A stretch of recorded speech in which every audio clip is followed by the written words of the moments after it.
So good morning. Let's start with risk module, day one.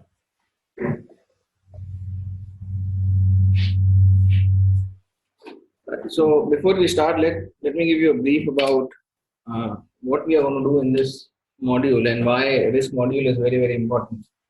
So till now, whatever we have done, for example, when we were doing fundamental analysis, the agenda of fundamental analysis was to construct the portfolio, or you can say select the stocks and then make a portfolio. Once you select or make a portfolio, our agenda is to make profit. Right? So this is what we were trying to focus when we were trying to do the fundamental analysis part. The most important part was till now we were only concentrating on profit, right? And the biggest problem is everybody is only focusing on profit.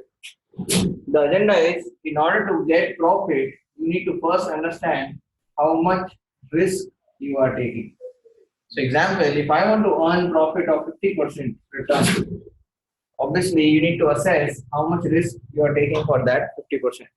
So the bigger failures happen because people do not estimate the risk and they do not take corrective action, right? So risk becomes a very important part in your analysis because most importantly, if you know the risk, your returns will depend on that, right? And our agenda is when you're taking a portfolio bet or when you're taking a stock bet, the agenda is to reduce risk and maximize your returns, right? That's the basic agenda of any investment that you're trying to do. But the problem is everybody focuses on maximizing their return rather than minimizing the risk, right? So in this module, what we'll try to understand is what is risk, right? So what is risk actually, the definition of risk, and then we try to quantify risk. So what do you mean by quantify risk? So example, if I have constructed a portfolio of 10 lakh worth of investment.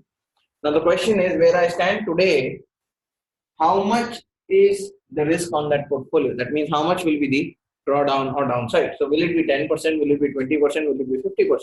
So agenda over here is if you do not quantify risk, you will not know how much loss you will make, right? So you need to be prepared for the loss that can happen on the portfolio. So first we try to understand what is risk or definition of risk. Then we try to quantify the risk. The third part, which is very critical, as I was trying to say over here, we want to reduce risk and maximize return. This is basically called as optimization. Right? So this is very critical because the agenda is obviously for return you have to take some risk. Now if I tell you I can give you more return but with less risk, it's good or not? Correct. So risk will be taken by everyone, but the agenda is on lower risk if we can get maximum return. That's the best part of investment. Correct. So what we are trying to achieve in this module is to understand risk, quantify risk, and then optimize our portfolio bet. So the agenda would be first to understand this, then how to quantify it, and then how to optimize the same. So that's where we are trying to address now, rather than focusing on profit. For this entire module, you will only focus on loss. Correct. So now we are talking of exactly opposite. We are not interested in profit. We are only interested in loss. Now, what do you mean by loss? Loss is nothing but risk. Right. So if you actually see logically, what do you mean by risk? Risk is nothing but loss. Right. Now the question is, how much would be the loss? Why there would be a loss? Right. So all those questions come into mind. So the point is first to understand what is risk, and then if there is risk, there will be loss. If there is loss, how much will be the loss? So who will help me to understand how much will be the loss is to quantify the same risk. So the most important part of investment journey is to understand risk, which many people fail to understand that. And I'll tell you a simple reason is why they fail to understand this. So example, let's say current scenario of market where we are trying to get towards 11,500 Nifty. Let's say the exit polls are just a week away and let's say Modi ji comes back with 300 seats. Now what's going to happen? Market is going to shoot up or no? correct? So that's a buried optimism which will happen, and then this market starts going to 12,000, makes lifetime high, then it starts going to 12,500 and so on. So what's happening over here? This will be a rapid move which will take place. Now the point is, before understanding risk, people want to invest at 12,500. Correct. Now, what is their basic premise? Their basic premise is Modi ji has come and market will keep rallying like this, because previously when I see 1,000 point rally, now more 2,000 point rally will take place. So what's happening over here? They are just going back into the history and trying to see what has happened. And then what they say, the same thing will happen going ahead, which actually does not happen. Correct? So the question now is, wherever you stand at point A, at point B, at point C, at all these stages, you need to understand or address the risk based on the risk. So now if I tell you, if you are at A, B and C, along with this, if I give you an information at A, risk of downside is 15%. If you are at B, risk of downside is 20%. If you are over here, risk of downside, let's say, is 30%. Where will you invest majority of your money? Will it be at A, will it be at B, or will it be at C? Correct? Agenda is very clear that I will invest majority of my money currently at 11,500 because the downside is only 15%. But problem is, people will invest majority of their money at 12,500. So what has happened over here? They have invested majority of money by taking what? Huge potential risk. So the point here is, don't you think the allocation, right, basically should be dependent on risk potential rather than return potential?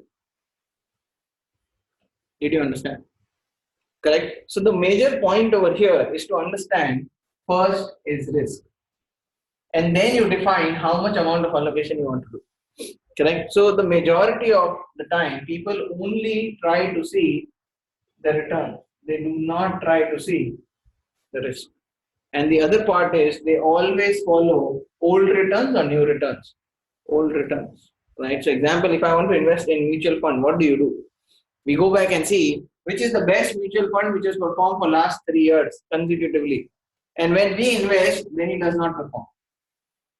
Correct? So idea is very clear, because when he was performing at A, B and C, you never understood what was their risk at each of these places.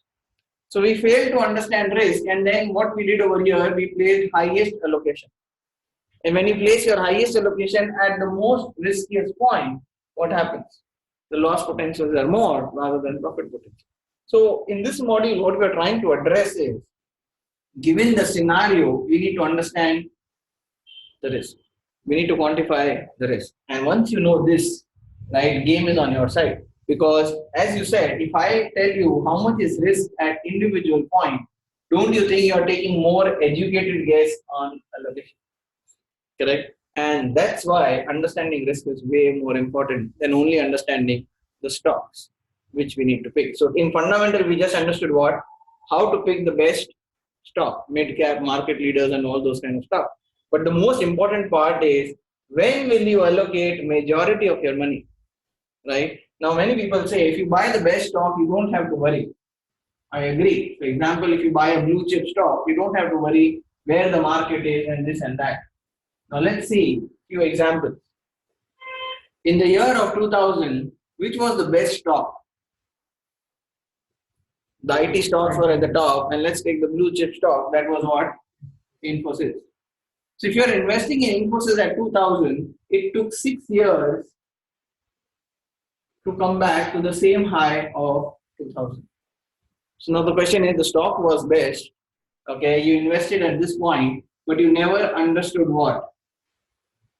Risk of downside at that point of investment. If at that point when you were investing, if I would have told you that is the most riskiest point, what you would have done? A, you wouldn't have invested, or even if you wanted to invest, you would have allocated only 10% of the capital. So the point what we need to understand, the potential risk, if it is very, very high, your percentage allocation should go down or no? Or maybe don't invest at all. So the point here is, even in the best stock, you cannot just buy at any price, correct? So the best stocks, like example, Infi, if you're buying at any price, is not the best decision. Okay, now many people do, you can do SIP in the best stock. Agree, because then SIP means you're not only investing over here, but you're also investing all the way down. But in that also, if you are a little bit more educated than only doing SIP.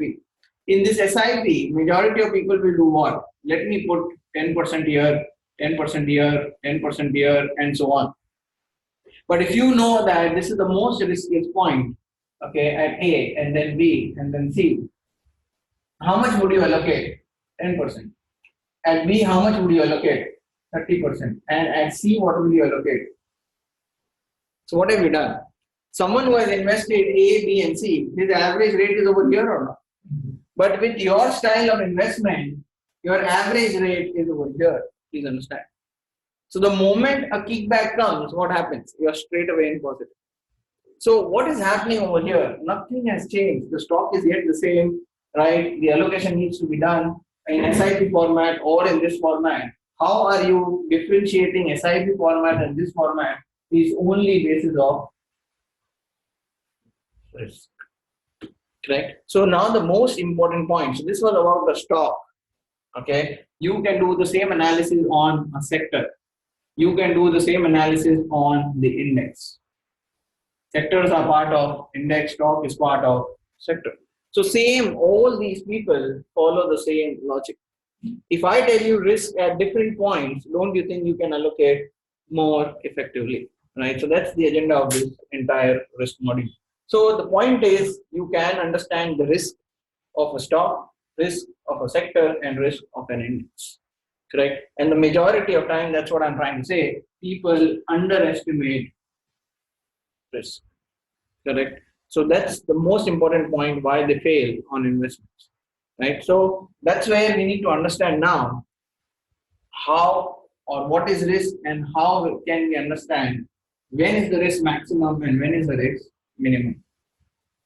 So before we undergo into risk, the basic logic, as I said, risk is nothing but loss. Okay. Now there are two parts to it. A, loss can be notional, and B, loss can be real or realized. That means what's the difference between notional and what's the difference between real? Notional means that I see if my investment is made 10 lakhs, I may get a downside of 2 to 3 lakhs. So this is like I may get, and in real what is happening, I have got downside of 4 lakhs. So what do you think? After this has happened, we should do our analysis, or before this, we should do our analysis? So our analysis, what we are trying to do, everything should be based on what? Notional. How much loss can happen? If you know how much loss will happen, so example, if you are at A, if you are at B, if you are at C, and I'm saying that at A you will lose 15% of your portfolio, at B you will lose 25%, and at C you will lose 30%. Obviously, so this is what your notional losses or not. It's not a real loss. It's basically we are trying to estimate or understand how much loss can happen when the market or sector or stock moves from phase A to B to C. So what's happening over here? Once you know this risk profile, you can now estimate your notional loss. Now, if the notional loss is maximum, what we want to do? Be away from it or not? If you are not being away from it, obviously you will have what? A real loss. Correct? So the difference here is, if you are well aware about notional loss, you will try to be away from the same. So the agenda here is the risk which you are trying to estimate or the loss which you are trying to know, everything is what? Notional. Correct? And after everything has happened, it doesn't make any sense. Correct? So the most important point is to understand the loss on the notional side. If the loss on the notional side is heavy or high, it will automatically change your allocation thesis. Did you understand? So why is risk important. Okay. Now, be it trading or be it investing, any person who trades or any person who invests, so the big investors also who are there. For example, Warren Buffett. For example, all the big hedge fund managers, Ray Dalio is there, and all the other guys. They all focus on the only one word, which is the risk of downside. So before they invest, they know how much is the risk of downside. So example at A, if you're investing in a stock, they know that downside will be 15%. And at C, downside will be 30%. So do you think they will go out and they'll invest at 30% downside? Absolutely no. So what are they trying to do? They are more educated to know when is the risk more. That's it. Correct? And they try to get into the game when the risk is less. So the basic agenda to understand over here, your allocation or your driving thesis for investment will define through what? Risk. Right? And that's where the majority of the people, 95% of the people miss on risk. And 5% of the people focus on risk. Now let's talk about trader. Trader taking a position. Okay. Every trader who takes a position, he is more focused on his profit. How much profit I will make? 1% on this trade or 2% on this trade or 5% on this trade. But the good trader will always estimate not about his profit. He'll figure out first when I have to exit. So he knows his downside, right? So that's where the 5% of the population only comes in estimating risk, right? Rest of the population are more focused on profit. So they only focus on profit. So this is why we are trying to say why this risk module is way more important is because you need to understand the risk phenomena. Okay. And to some extent we have done it in fundamental, but now we are trying to get more deeper into it, how to quantify it, how to optimize it, and all those kind of stuff. Fine. So now, knowing that risk is loss, and we also know that risk will be different at different points. In fundamental class, you learned that the markets, they move in three phases. What are they? So the first one or the first phase is earning phase, earning expansion. Then after this, you normally have price expansion. And after this, you normally have market expansion. Right? So if you remember, we had three phases, phase 1, 2, and 3. And we had already decided using our technique of price to earning multiple, price to book value multiple, and the previous 3 years return format to understand where we stand. Is it in 1, 2, or 3? And we almost knew that we are standing currently at 11,500, almost at the door of step 3. That means if Modi ji comes, we are basically entering where? Market expansion mode. Correct? So by A, B, C, we have understood that we are standing over here. Okay. Now this is what you were knowing about market. The phase of the market is almost on the exuberant side. But once Modi ji comes back, then what happens? The entire market zooms up. Now, the last quarter which went by, the quarter earnings, or you can say quarter 4 of March ending, in this, earnings were a disappointment. Now, please understand. And now, because of the May election this month, you will get, let's say, Modi ji coming back. Now, Modi ji coming back, he will step in, the market will step in which mode? Market expansion mode, right? So the price starts moving up faster. But the agenda is, as I have always said, if the price moves up and earnings are not moving, what will happen to the price? Will it sustain at the higher levels? Absolutely not. Right? So people are absolutely bullish over here, forgetting that earnings are not picking up.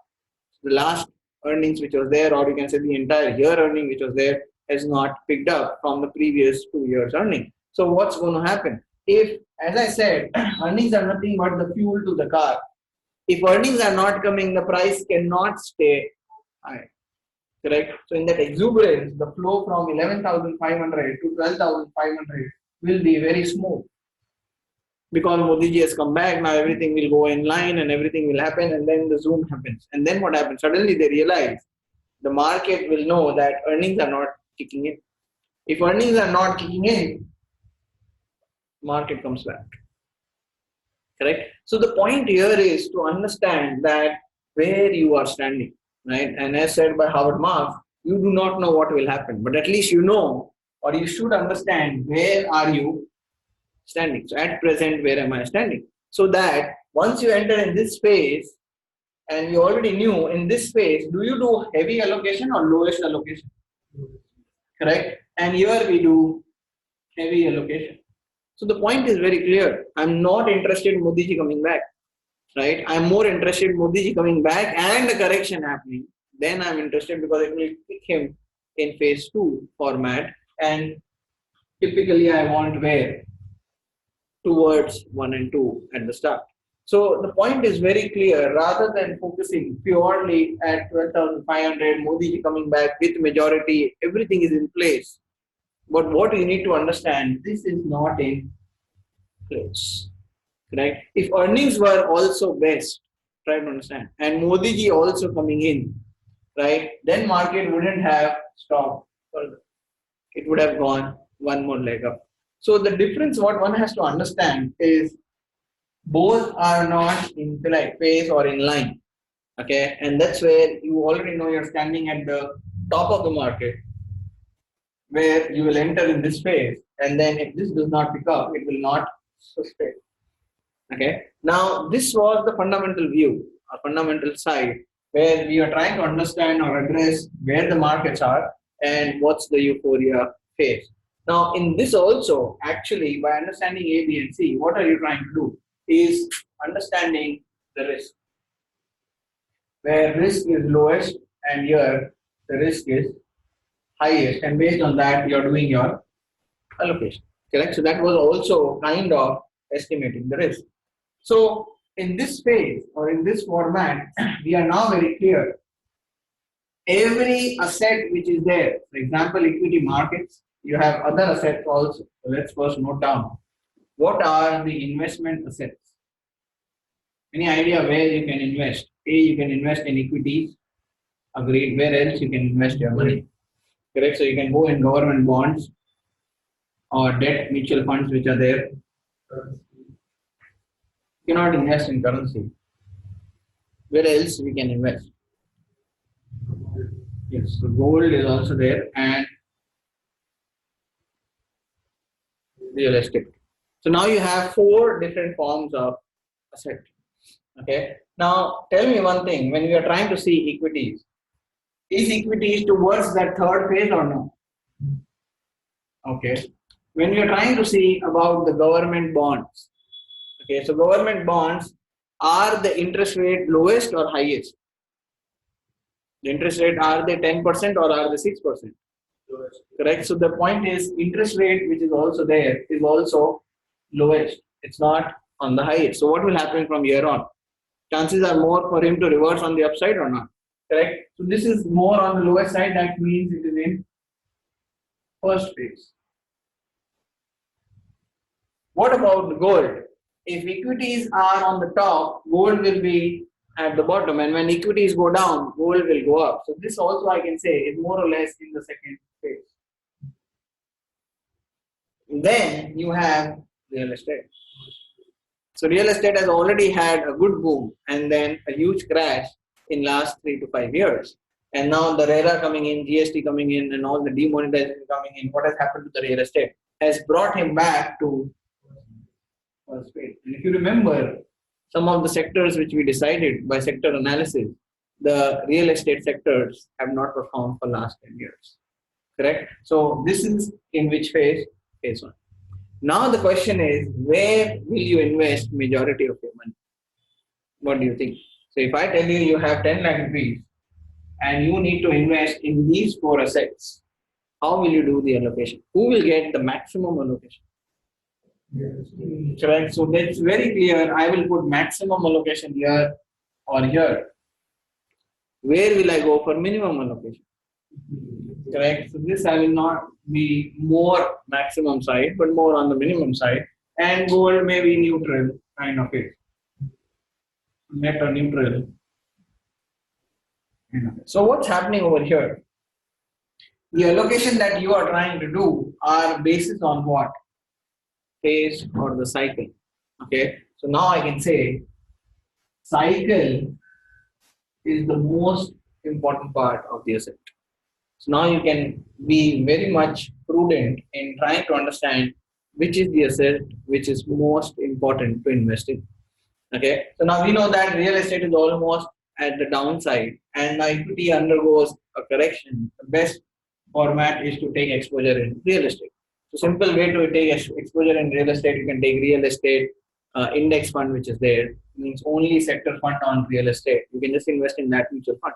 So the point here is when you're trying to take this bet at the lowest part of equities, what will happen? Who will go up first is the real estate, right? So the point what we need to now understand is the cycle of individual assets. Now every asset undergoes a cycle. Now what do you mean by cycle? Cycle basically means you have a high cycle and you have a low cycle. So the assets basically have different cycles. So equities normally move from high phase to low phase, and again from low phase to high phase. So in equity, we saw those three phases: earning, price, and market. And currently, as for equities, we are trying to say he's in third phase. Okay, as for government bonds, we are trying to say he is in almost first phase. Then you have gold, which is almost over here in between the two, and then you have real estate, which is also over here. So what's happening over here? Every asset will have a cycle. Okay. Now the cycle can be on the higher side and it can be on the lower side. The problem with us or in the retail agenda over here, everyone now you have these 1, 2, 3, 4 investment possibilities.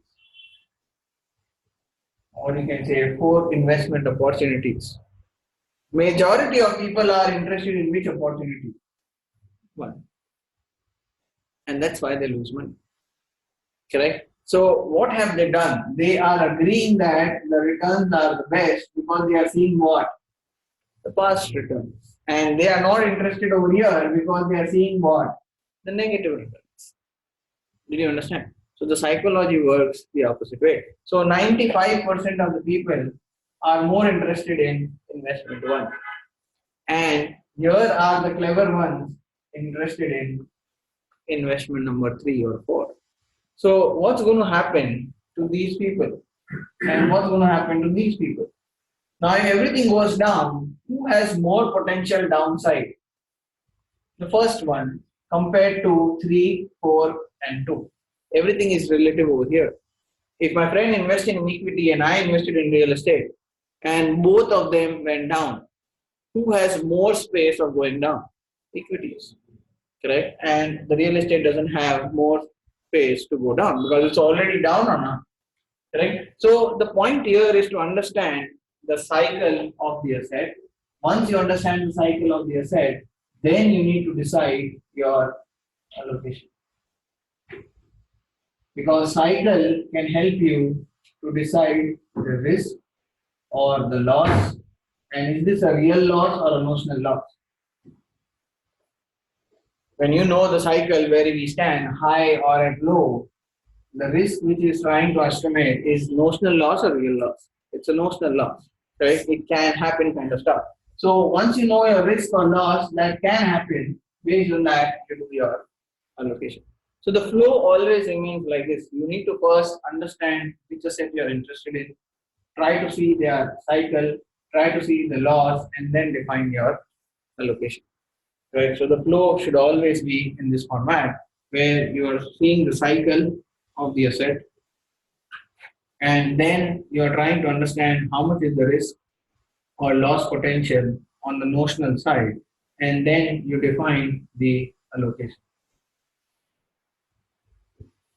Correct? So this is the format which one should follow.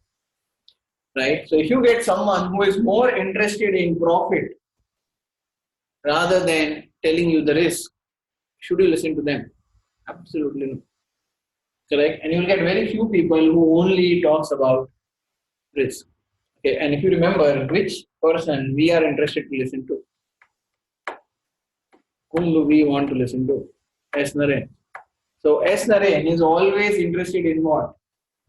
Risk, because he is a contra investor. So the point here is he's only focusing on risk. So agenda is we are not interested on profit, but we are more focused on risk. And if you can control your risk, if you know your risk, that downside is less, the upside is automatically taken care of. You don't have to worry on the upside. So the most important part of allocation should be defined by risk, and it should not be defined by profit. Correct. So that's the basic part of our analysis. So as I was trying to say, every asset has a cycle. Now, in this cycle, please understand, every asset will go in the boom phase and the bust phase. But the question here is, equities, they also have a cycle. It goes at the high phase, then low phase, then again high phase, again low phase, and so on. But every cycle will have different duration or not. So high phase to low phase, and again low phase to high phase. This is called duration. Now, do you think the cycle phase going from high to low and low to high, will it be same for each of these assets? Let's say 10 years, 10 years, 10 years, 10 years. No. Correct? So what's happening over here? Equities we have seen more or less is 8 to 10 years. Right? 2000, 2008 and so on. So it's like more or less in that 8 to 10 years, this phase change normally takes place. Then in the debt cycle also, if you go out and see, it's normally 5 years. And this is normally 8 to 10 years. Gold and real estate, so gold is more dependent on equity side. Okay, and when we are saying that highest and then it becomes lowest and the lowest to highest, it normally takes 8 to 10 years. So more or less the phase of gold is also 10 years. And now you have real estate. So real estate from 90 to 2010 was only in one phase. So 1990 to 2000, there was no big changes in real estate. And suddenly for next 10 years, what happened? A huge up move took place from 2000 to 2010. So the point is now, again for next 10 years, what will happen? No change are taking place. So the point is very clear. This also has 7 to 10 years cycle, but this 7 to 10 year cycle, either it is stable or it is flying. So the flying phase is done, and now what's happening? It's undergoing correction, then it will become stable, and then it will again start rising higher. So the point is very clear. More or less, if you see, apart from the debt or interest rate cycle, which is smaller, 5 years or so, and you normally have the other phases or the cycle spread of roughly around 7 to 10 years. Correct? So our agenda is to basically understand that yes, we know that 8 to 10 years phenomena will take place, and in each of these phases of 8 to 10 years, I am always interested in which kind of phase, the lower phase of the cycle, and not on the higher phase of the cycle. Right? So that's very, very important to understand. So after understanding the cycle, okay, you can then obviously understand the risk, and if you understand the risk, you can do the allocation. Now we went much deeper into equities. How did you understand the cycle of equities? How did you know, are we in the high phase or are we in the low phase? How did we define the cycle of equity? Right, so if you see, we had defined this using those 3 steps or no? The earning expansion, the price expansion, and the market expansion. So the point is very clear. These are the pointers through which the equity cycle gets defined. Okay, and same way you have different phases for each of these segments, right? So at least for equities now I know that these are the points or segments of the cycle. And we now know if it is in A, in B, or C, where does they lie on the cycle. Correct? So every asset has a different format to understand what's going to happen in the cycle. So example, when you're talking about government bonds, interest rate going up or interest rate going down, what do you think? There is no stock or index who will give earning and price and all that stuff. So the interest rate basically defined by your GDP data and your inflation data. Right? So they have a different cycle depending on GDP going up, inflation going up, or inflation going down, GDP going down, and stuff like that. And all the monetary policies, so example, US Fed and now even the RBI of India, they have both. So this used to track only inflation. Based on inflation, they change what? Interest rate. And now RBI is also started following the same. Correct. So if inflation kicks up or goes up, what will happen to interest rate?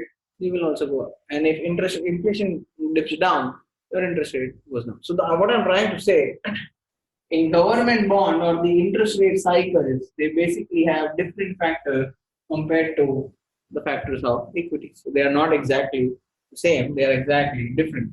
Right? So that's basically the case of the bonds. And same way, when you go out for gold, it's basically called as hedge of risk.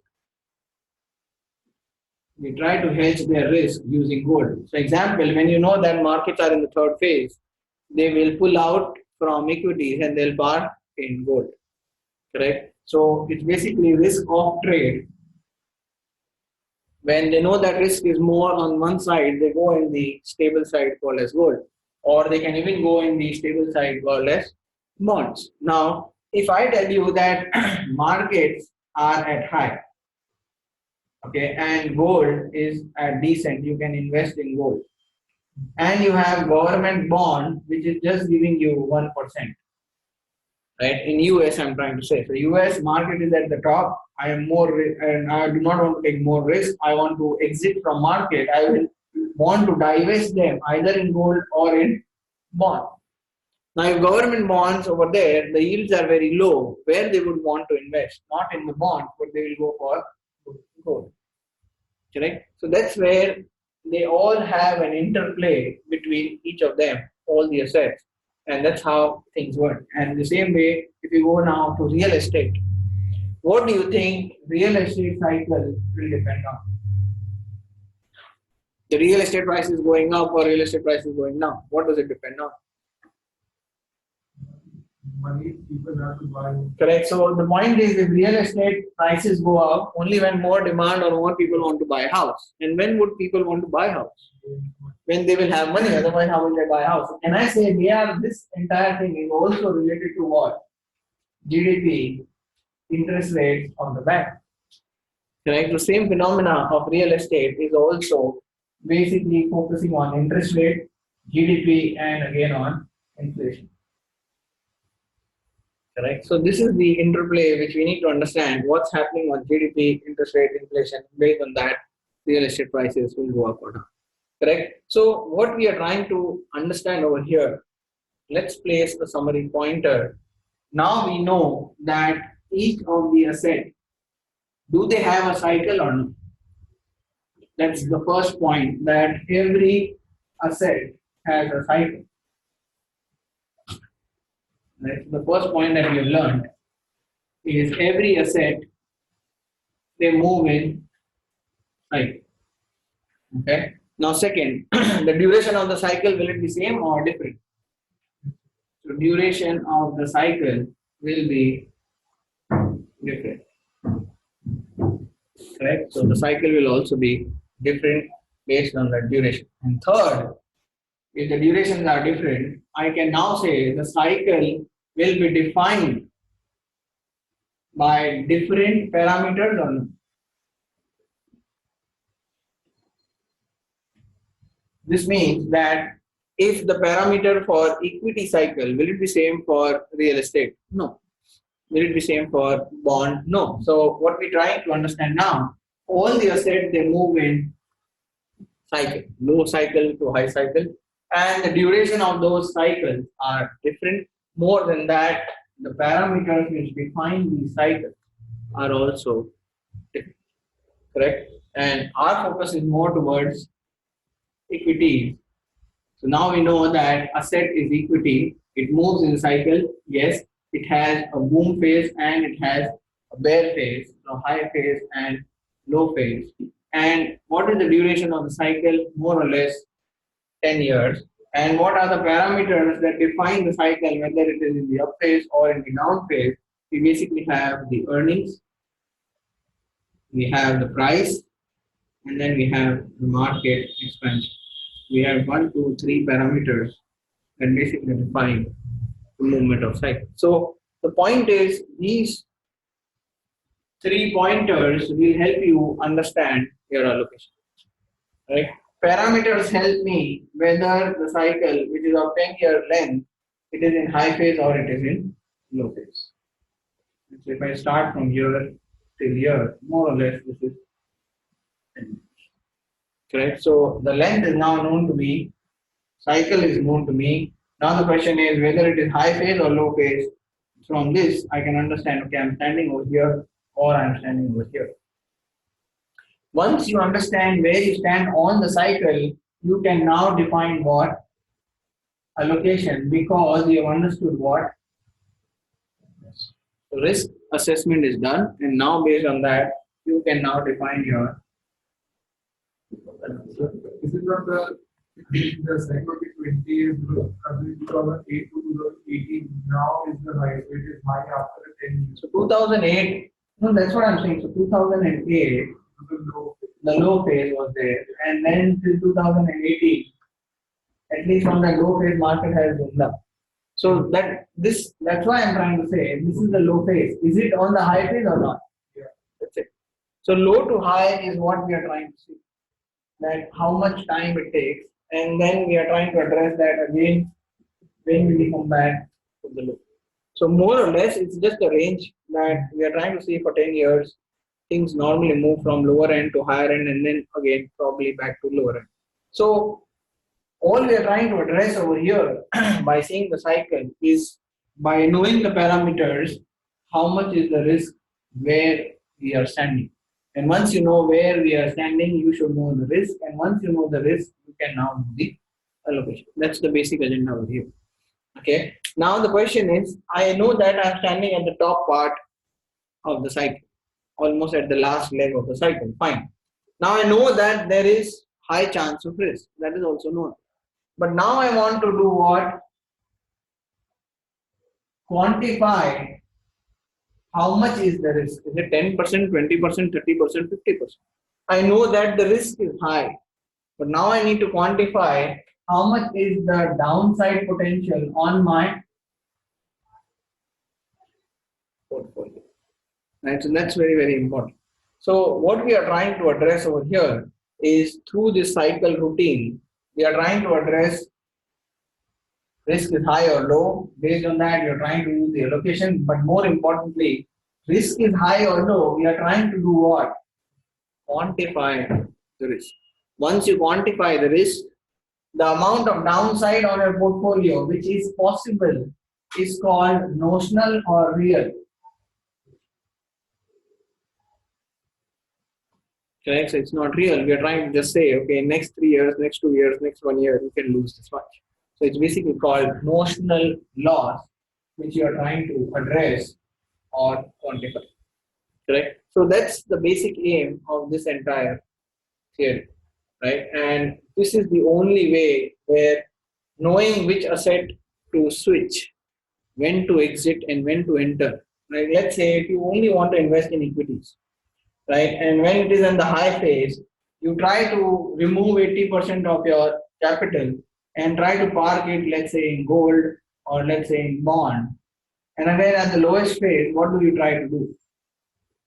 Park it back, right? Even doing this phenomena can basically give you a huge amount of wealth creation. So the point is, at this phase, even if you buy HDFC Bank, okay, or HDFC stocks, which are of high blue chip caliber and stuff like that, don't you think if the market falls, they will also go down 20% or so? So the point is, everything goes down.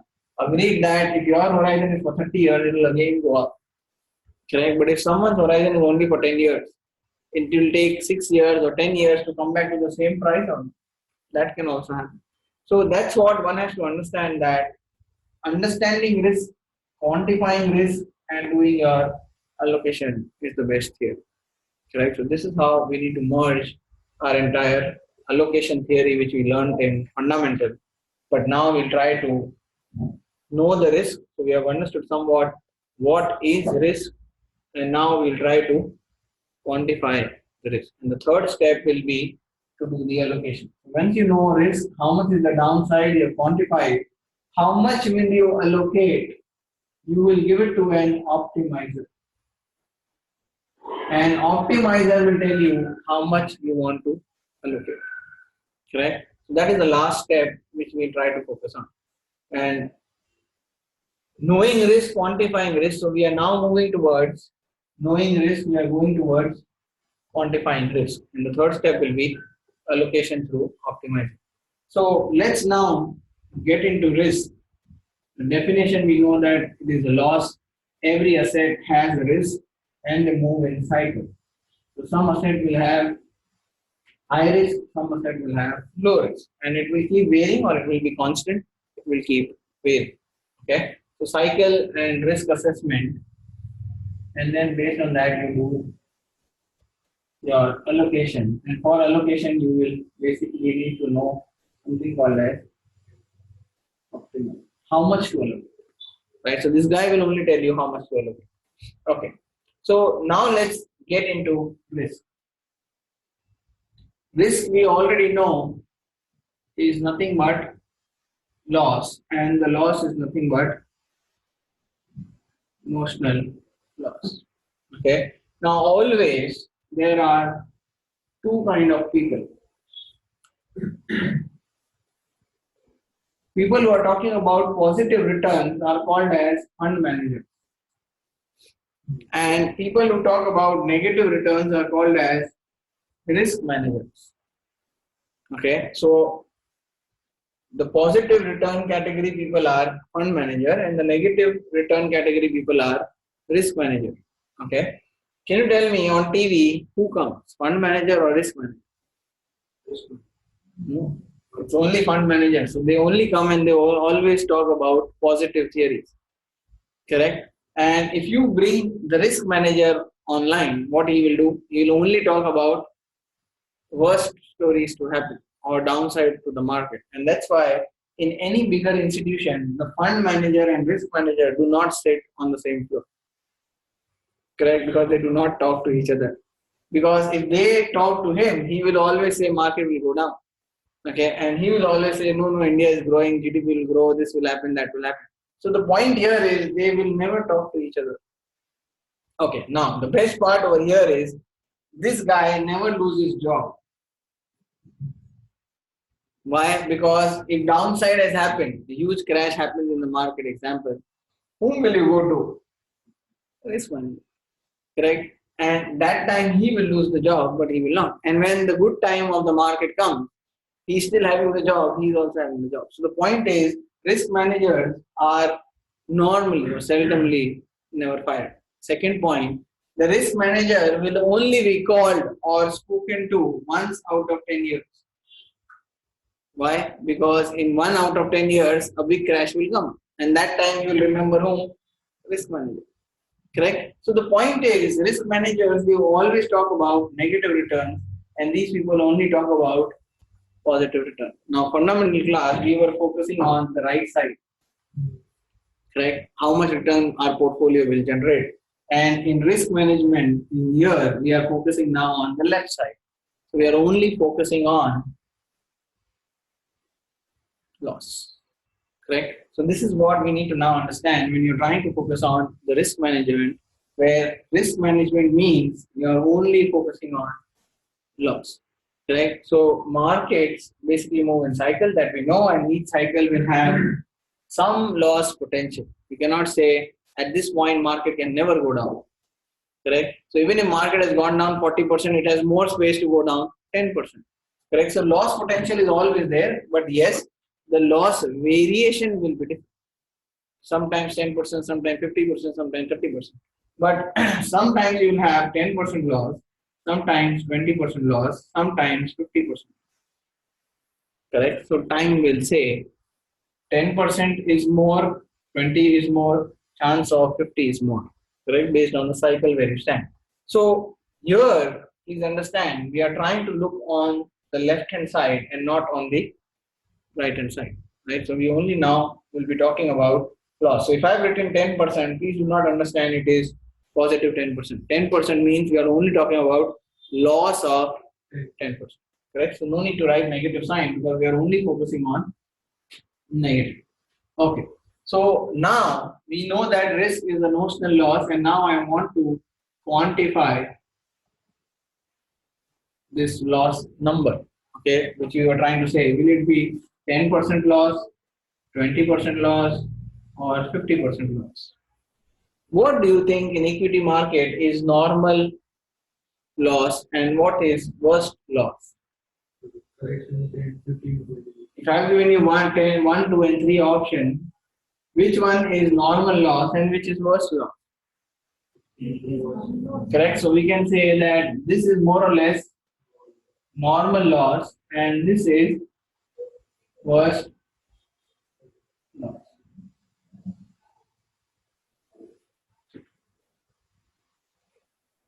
Right. So always when you want to quantify loss, you will have two kind of loss. One is normal and other is worst case loss. Right. So loss, which is a notional number which you are trying to estimate, will have two formats. One is called normal and other is called worst case loss. Okay. Now we need to understand when will this happen and when will this happen. What do you think? 10% downside on market can happen anytime or no? Chances of 10% market going down. So let's say Modi ji not coming, 10% will go down in one swing. So can I say the normal loss, the chances of normal loss happening on portfolio or probability that normal loss will happen on your portfolio is high or low?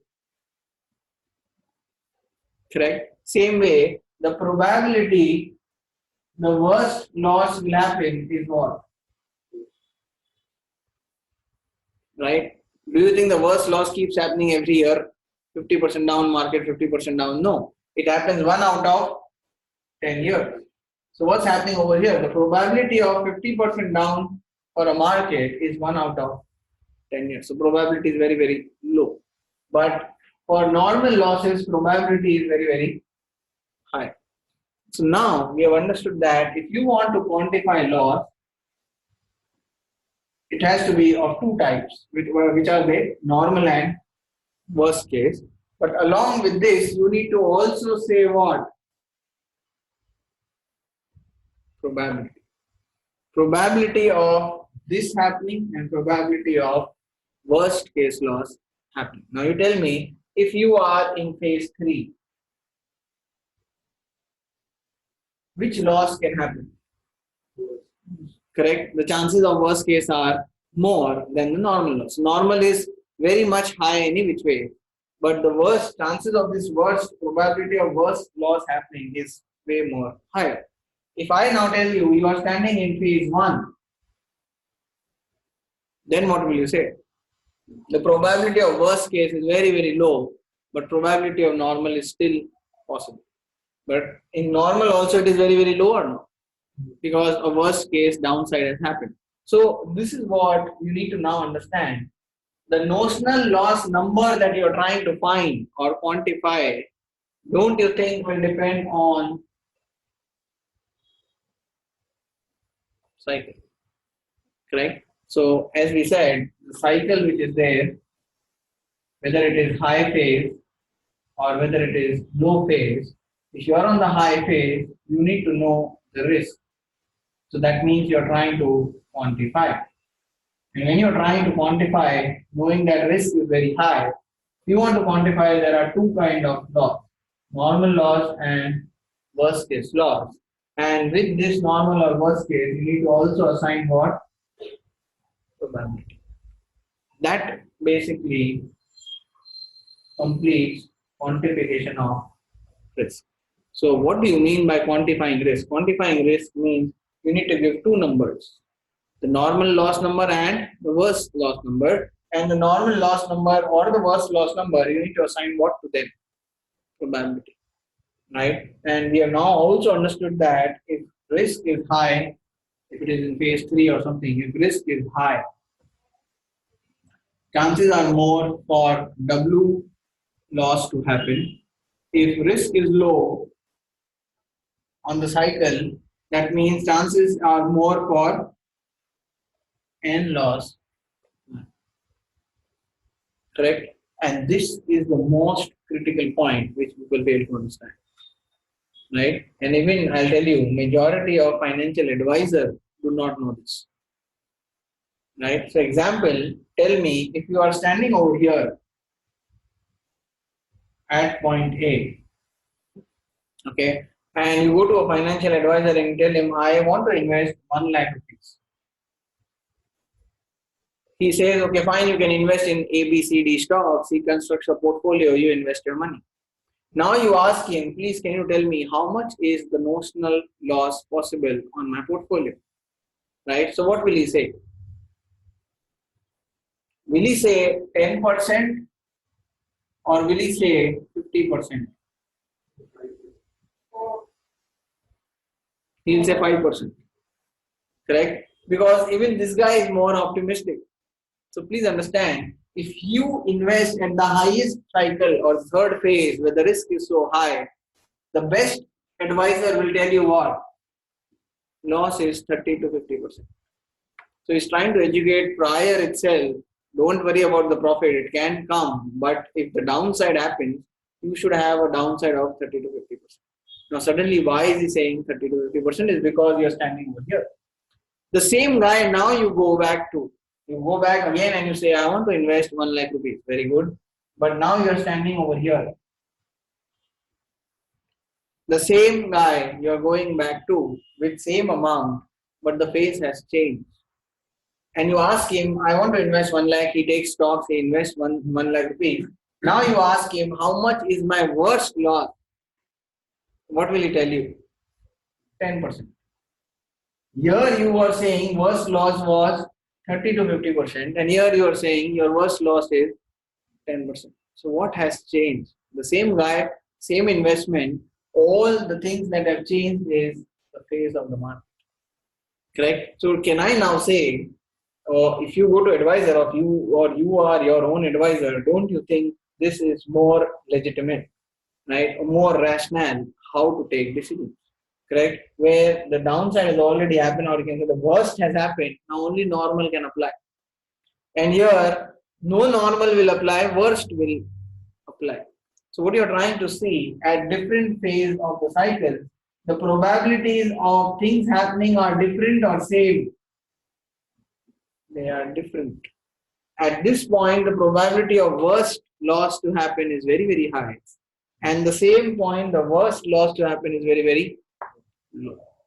Did you understand? Correct? And that is called quantification of risk. And again, I'm trying to say, how will you quantify? It's very simple steps are there which we will follow. But at the back of your mind, you should understand all you are doing is quantify, you will get numbers. That same numbers cannot be applied for phase A and phase B. At phase A, you are selecting this number, and at phase B, you are selecting this number. Did you understand? You have got both the numbers, but which one to follow when is very, very important. And that is defined by what? Cycle.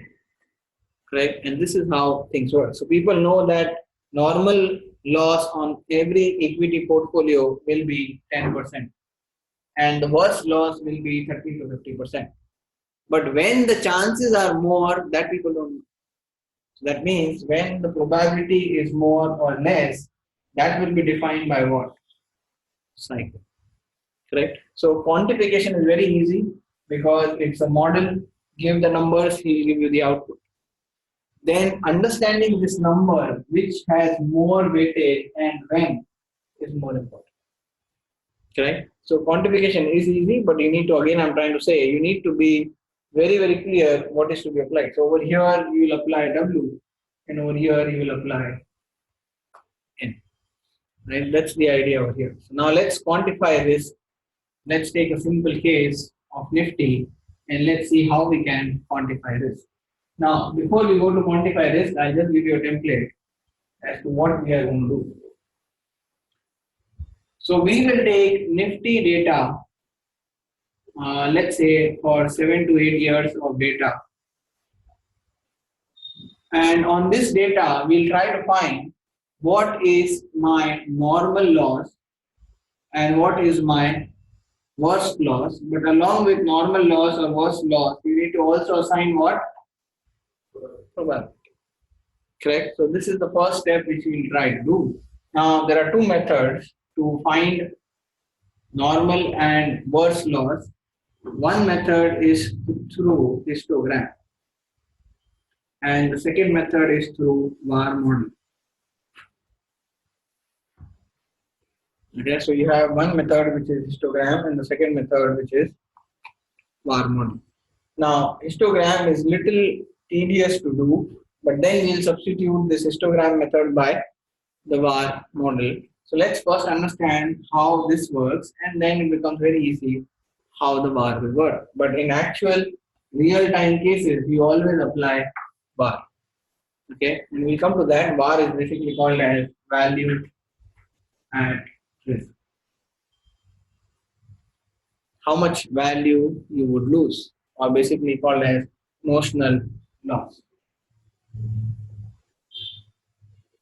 Please understand, whatever you are trying to estimate, the loss number in either A case or in B case, along with loss number, you have to say what?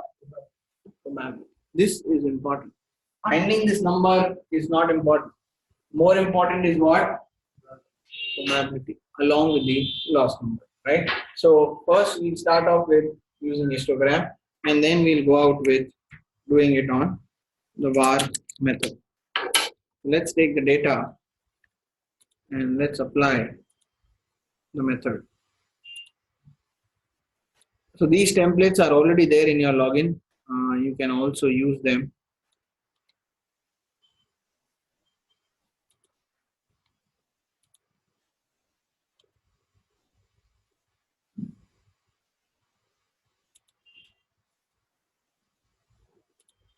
Yeah, so let me first show you.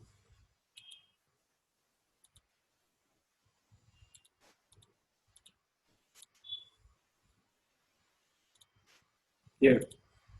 So this is your Nifty data, which we are trying to see over here, and the Nifty data where we have started from 4th of Jan, which is 2010, right? So after the big crash of 2008 and 9, and then 10 onwards to 2017. So more or less, as I said, 7.5 years of data, and this data is basically the close price of Nifty on daily basis. If you see over here, it is 4th, then 5th, then 6th, then 7th, then 8th, and so on. So this is the close of daily basis. Okay. Now, if I plot the chart of daily basis prices, close of Nifty, what we see from 2010, it's been range bound or no? And then suddenly what happens? Starts flying all the way towards high, corrected again, went up high, corrected a little bit, again zoomed high. So can I say, but just by plotting this price chart, were there huge corrections? Right? There was no huge correction over here. More than that, I can say nothing happened for half part of the data, and the rest half part of the data, what happened? Upward or downward? Upwards. So more or less, this data is clearly seen on an upward bias or on downward bias? On the upward bias. So that means if you are invested in this index, maybe year, maybe year, maybe year, maybe year, maybe year, you would have got positive returns or most of the time, right? So obviously, if you would have invested over here, then you first saw negative return, then again came back to the same price, and then you are now seeing positive return. So more or less, you are seeing positive return most of the time investing in this phase of the market. So now what we try to do is we take the close price and we convert the close price into daily return. So all the loss numbers that we are trying to find, the notional numbers, always they are found on return data. We do nothing on close price of the data. Always you take the data and then you convert it into return data, right? So this is very, very important. You have to always convert the price which is there into returns. Okay. Now, when we see over here, return is nothing but today's close minus yesterday's close divided by yesterday. Correct? So that's the basic format of return. So now what do I see? Daily returns. So Nifty sometimes gives 0.9 positive return, then 0.1 positive, then minus 0.4, minus 0.3, plus 0.1, and so on. So can I say the range is what? More or less 1%. Suddenly what do we see? 3% downside. Okay, then again more or less again 1%. Suddenly we see positive 2%. Okay, then again we are seeing negative 2%. Then almost same again, almost around 0 or 1% or so, almost 2% over here on the positive side. So can I say majority of time what's happening? Roughly around 0 to 1% kind of range, either plus or minus, and few times it makes a spike of plus 2% or minus 2%. So let's plot this. Okay, only the return which are there, and let's see how does that looks like. This is how your daily return which is there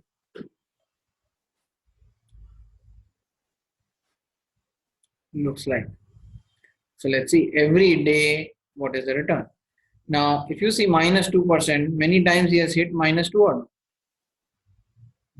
Correct? Plus 2%, as he hit many times plus 2 or not. Okay. Now the question is, it has gone to plus 2 also and minus 2 also. Let's talk about plus 4 and minus 4.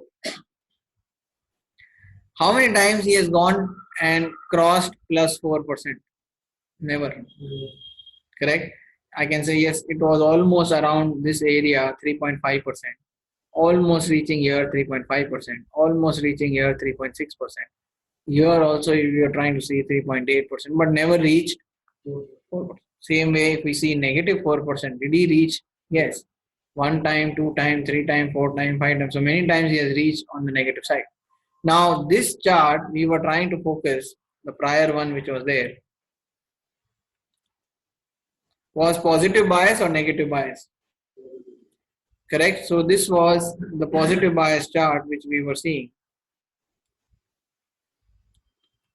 Okay, and in the positive bias chart we are getting more on the negative side. Please understand. So that means markets can turn positive, but it becomes jittery or no. So downsides are always there, right? So we have a positive bias chart over here, but still you have downside risk which is there. Okay, taking it out further. Okay, so can I now say minus 1 and plus 1 or around 0 plus or minus 1, majority of time this guy has been around. Correct? Out of so many days, can I say majority of time he has been around plus minus 2% or plus minus 1%. And then the probability of hitting plus or minus 2% is lower than that. And plus or minus 4% is way more lower than that. So after seeing this returns chart on daily basis, what do you feel? Majority of time he is around plus minus 1% or then few times he reaches to plus minus 2% also, and very few times he reaches to plus minus 4%. In a day losing 4%, does that happen every day? No, but losing 2% can happen or not more than minus 4%, and losing 1% can happen normal case all the way. So can I say minus 1 or minus 2% is a normal phenomena? In a day you can lose, but minus 4% is not a normal phenomena. It might happen very few or rare times, but it is quite possible. So by seeing the simple chart, can I now understand the normal loss is plus minus 1, minus 1 to 2%, and worst loss is minus 4% in a day. Correct? So now let's try to understand the same stuff which we have seen on the chart. How do we find? So we have taken the price, we have found the return. After the return, we have found minimum and maximum of the return. Now, if you see over here, this is a basic function in Excel, the minimum. Okay, so the minimum from all the returns which are there from 3 to 1860. All the returns which are there, the minimum return has been how much? Minus 5.9% or more or less 6%. So this means in a day I have lost how much? 6% also. Okay, same way we went out and we did maximum. And when you're doing maximum, what has happened over here that I have hit only maximum in a day is almost 3.8 or 4%. So upside, the best case is 4% and the worst case is minus 6%. So can I say all the data which is over here of return, okay, till 1860 which is over here, okay, all the data which we are seeing over here, it will be in between these two or not, correct? So minimum to maximum, which is minus 5.6 or sorry, minus 6 to plus 4%, and the same was seen in the diagram as well, right? So we saw here, yes, he has reached once towards this negative point, right? So that is also possible. And most of the time on the upside, we have seen that he has not crossed 4%, correct? So whatever we saw on the chart was clearly now visible through this minimum and maximum. Okay, so what are we now trying to achieve? We took the closing price, we converted it into returns. Okay, that was step one. Step two was we went out and found minimum and maximum. This will give us a range or not? The range of returns where the daily returns would have gone from minimum to maximum. Now what we need to do is go to histogram. So before we go to histogram, let me show you where can we find that. Histogram, you need to go into data. In data, there is something called as analysis toolpath. So if you cannot see anything over here, what we need to do is go into Excel options. And in Excel option, there are something called as add-ins. Okay, analysis toolpath, and just hit OK. Now let's again go back to data, and suddenly you see what? Under this analysis, data analysis and solver. Now solver will come back at the last part of the entire module. Solver is used as an optimizer, correct? So this will come again later, but currently we are focusing on data analysis. Let's go to data analysis. These are the things which you can do in data analysis. All these things. Right now I am interested in doing what? Histogram. So let's click on histogram and let's see what does he want. In histogram, he is asking me for input. Two inputs needs to be given. What are they? Input range and the bin range. Input basically means all the returns which are there that I will give him. And what do you mean by this bin range? Okay, so what we understand by this, we need to know something called as bin range. This I have got as input range. Okay, but I need to know what is this bin range. Now bin is nothing but whatever min and max that you have found, the range, minus 6% to plus 4%. Yes or no? This is the range. The bin, what he tries to say, or what the histogram wants from the bin, is this minimum to maximum range which is there, you divide it into different slides. Now you can divide, now if you see what have I done, from 6% to 4%, the each division that we have done is of how much? If you say from 6 to 5%, how much we have divided that 1% range into 4 parts or not? Right? And each part is at a difference of how much? 0.25 or no? Now, this I have decided 0.25 is the difference that we are trying to keep. Okay, but you can also go out and make your own range. Let's first give two here. So can I say every difference which we are seeing over here is of 0.25, correct? So that's why the entire range, at least from 6 to 5%, has been divided into 4 parts. Now I can have a different bin as well. Means I can say I don't want this way. I want minus 6%. Let's say minus 6%.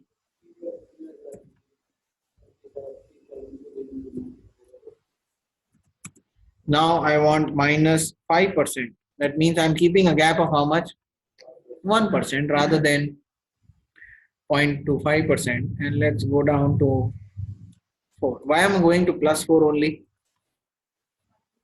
Correct, that's the maximum. Even if you put 5, 6, 7, 8, it does not matter because there are no values that will come under that or not.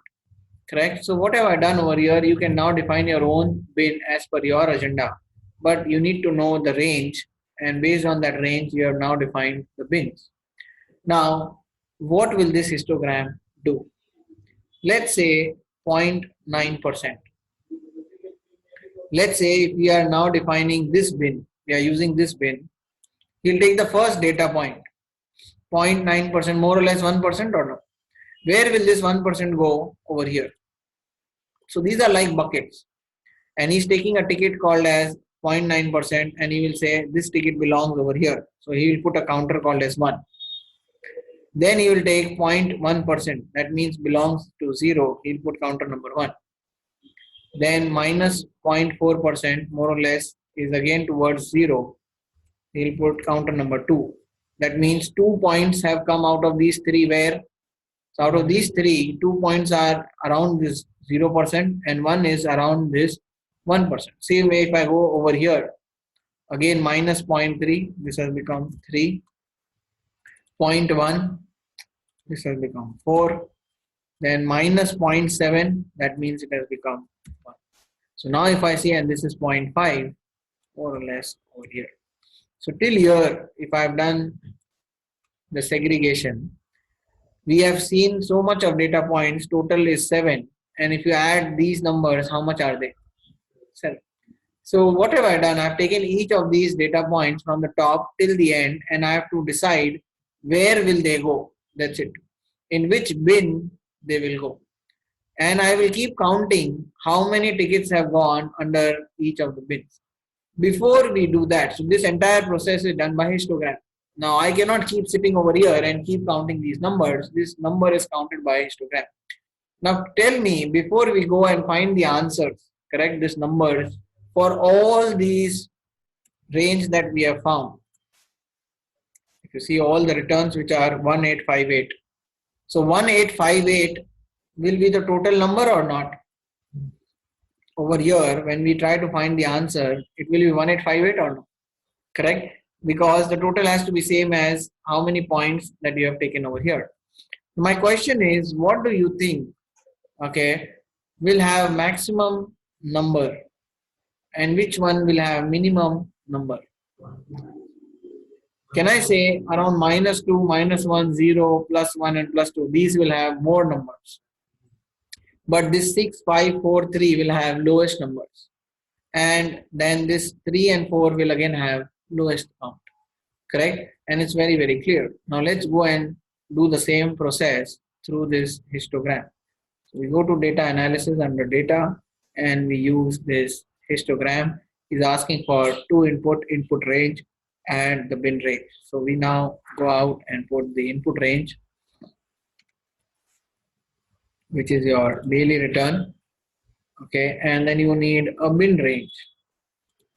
Right, so the bin range we had already defined. Now you can pass this bin as well, or this bin. Let's pass the simple one first, and then we can go more in detail.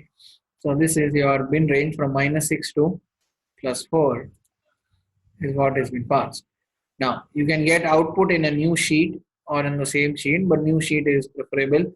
And if you want any of the output chart that you want, so let's take a chart output and press OK. This is what we have achieved. Let's see what does this mean. Is he correct or no? -6% has not come even once. And if you go and see, the minimum which had gone was how much? -5.9. So -6 had never reached. So he's saying that this -6 has not come once, but 5 has come once. That means 5.8 or no? Then -4% has come 2 times, 3 has come 5 times, -2 47 times, -1 so many times. Majority of times, what has happened? 0 to 1%. Correct? And then you have +2%, which is way more than -2% or no? Then you have +3%, which was never in -3%. +4% was higher than -4%. Can I can you say why the plus 1, 2, 3, 4, the number of count for them is way more than minus 1, 2, 3, 4? Because the entire market was on positive bias or on negative bias. It was on positive bias. So you will get more 1% plus or 2% plus or 3% plus and so on. Correct? After seeing this data, okay, understanding that the data points that we have taken in that market has been hitting more plus 4%, plus 3%, plus 2%. That means market is in phase 1 or phase 3. Can I say market is in phase 1? Absolutely no. If market would have been in phase 1, you would have got more negative numbers or not. This is how you can also understand how or where the markets are trending. So markets are already in the positive phase, right? So this is the clear agenda how we come to know, right, through this histogram as well. Okay, so now we come across this diagram. This diagram is nothing but plotting of this minus 6 to plus 4 and the number of count which has happened. And it's very clear that the count of obviously 0 plus minus 1% is the highest. If you add all of them, is how much? 1858. And this number is same as the number of data for returns. Total return was how much? 1858. Correct? So this is matching with exactly this number 1858. Now the point is, it's very clear if you plot this diagram, how does it look? That it is around this 0 plus or minus 1%, more on towards 1%, the bars are high. Okay, and as you go towards the extreme, so plus 2%, 3%, 4%, the tower length goes down or not? Same way, if you are going on negative extreme, minus 1, minus 2, minus 3, what is happening? The tower length goes down.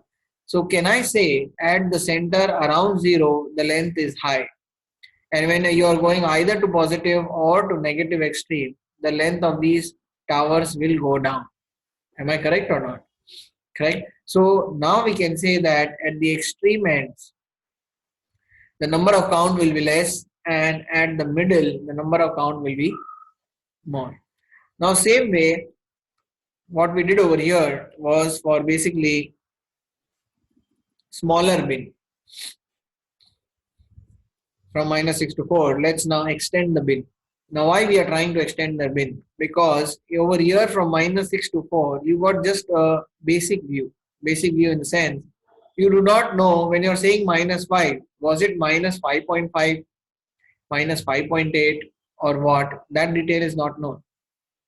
Okay, so if you extend the bin, what will happen? Exactly, you will come to know which bin this one is lying. Okay, so it will be more informative if we try to go and extend the bin, and that's why we normally keep bin on the extended side so that you get much more detailed analysis. Now let's do the same stuff with a new bin. Histogram is what we select. Input data will still be the same, right? So this is your daily returns, which we has given as input range, and now you have the bin range. So this is your bin range. Okay, and again, the chart output, we'll take it in a new worksheet and let's see.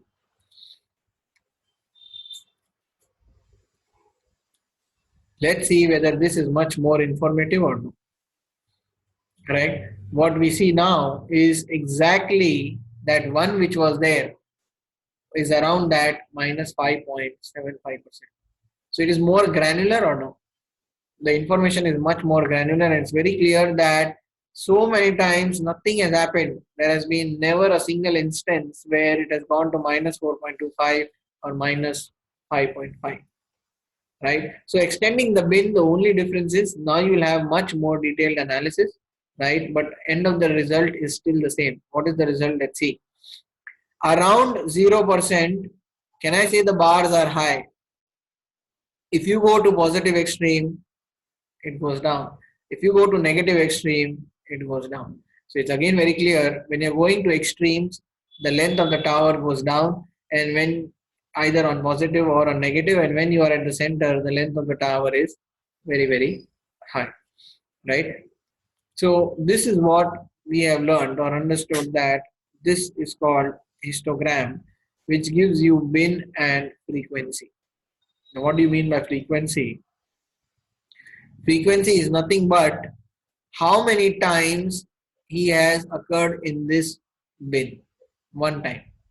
How many times market has given you on daily basis minus 2.5%, 7 times. How many times market has given you, let's say, plus 2.5%, 11 times. Correct? So this is called frequency. Number of time things happening. Okay.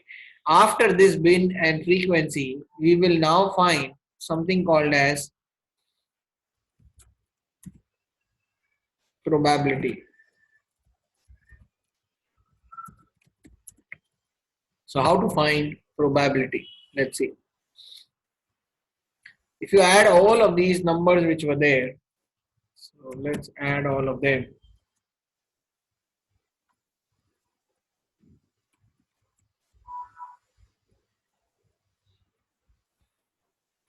Okay. Total number is how much?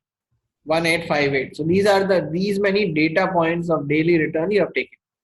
Out of 1858, can I now say that none or 0% is the probability that it has gone ever towards minus 6%? Correct or no? Okay, and if I go down and let's change this into percentage here. So what have I done? 2 divided by this number 1858, which is how much percent? 0.11%. So this shows that the probability of minus 4% in a single day is how much? 0.11%. So now have I got probability attached to that loss number? Correct. So loss number is minus 4%. Now can you tell me what are the chances of minus 4%? That is the frequency divided by total number of outcomes which were there, which is 0.11%. Okay, can you tell me how much will be the loss, the probability of loss being minus 2.5%?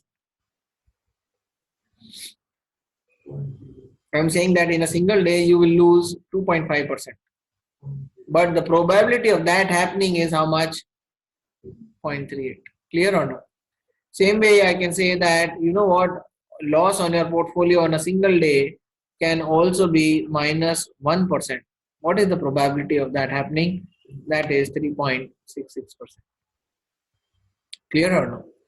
Now if I ask you that probability of loss happening more than minus 1%, not only minus 1%, more than minus 1 means it can be minus 1, minus 1.25, minus 1.5 also, 2 also, so on. So can I say, I am saying the loss happening more than 1% can be anything from year to year. Correct? So that means I need to add each of them or no? So probability of loss happening more than 1% on a single day is how much? 13.29%. Did you understand? Correct? So what have we done over here? We have found individual probability of loss happening, and same way we can now add them and find cumulative probability of loss happening. Loss happening more than minus 1%, it is 13.29%. Can you tell me how much loss will I have on daily basis exceeding more than 2%? Not only 2%, exceeding more than 2%. So only 2 is 1.13. More than 2% is this much or no?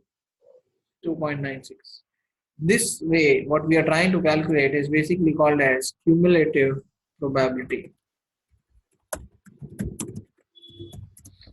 So let's see how to do that. This is 0%. The next number, the new number, you need to add to the old number. Again, the next number you need to add to the old number. So what's happening over here? If this one you have added to this old number, okay, and this old number which was there is already taking account the old numbers or no? Correct? So it keeps adding on to it And if I go down, let's see. So till here it was all 0, 0, 0, 0, 0. Correct. So same answer were coming. Suddenly it came 0.11. Is it right or no? 0.11 plus 0.5 is how much?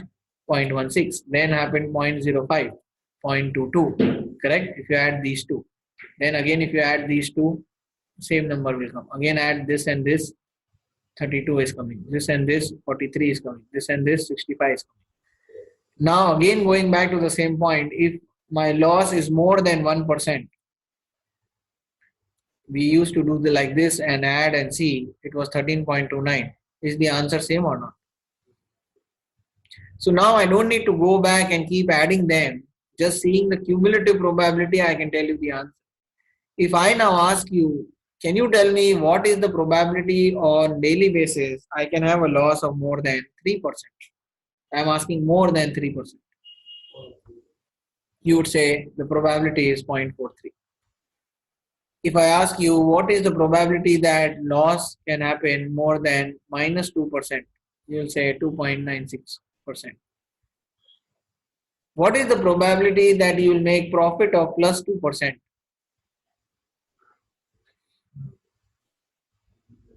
What is the probability that you will make profit of plus 2%?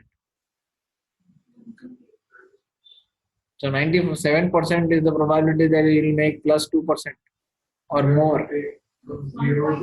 Please understand, when I am saying more than 2%, don't you think it is all these numbers from 2% to this? That means these is what we need to add, which is how much? So don't say 97% is the chance of getting more than 2%. Correct? It's 100 minus this. That's why I told you from start, we are more focused on loss or profit. Correct? So we are not seeing the profit part, we are seeing the loss part, because this is the risk module. This is not your fundamental module. Okay? And that's why when you are trying to see over here, the cumulative that we have found is from loss side and not from the profit side. Okay? So now we have understood that, okay, you have got this bin, got this frequency, you have got the probability, and now we have got something called as cumulative probability. Okay, and after this I can now have two variety of answer. If I now ask you,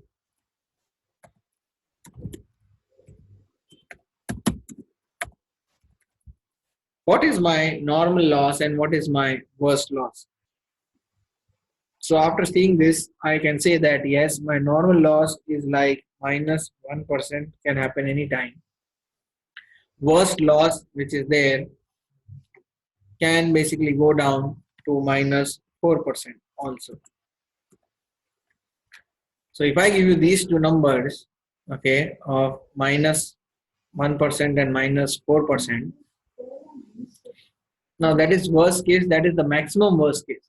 We are just trying to say an estimate of more or less it can be minus 4%, and here more or less it can be minus 1%. So minus 4%, which is over here,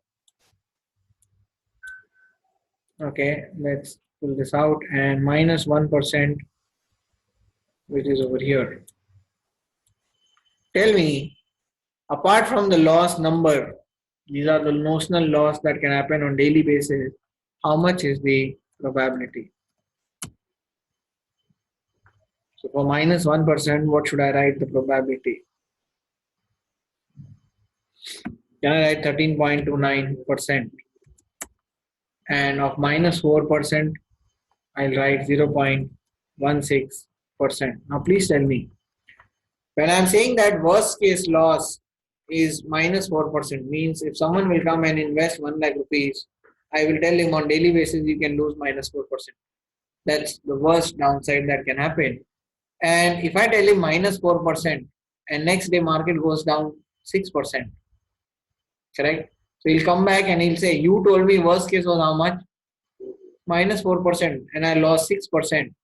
But then you will realize and you'll tell him, along with this, I told you what?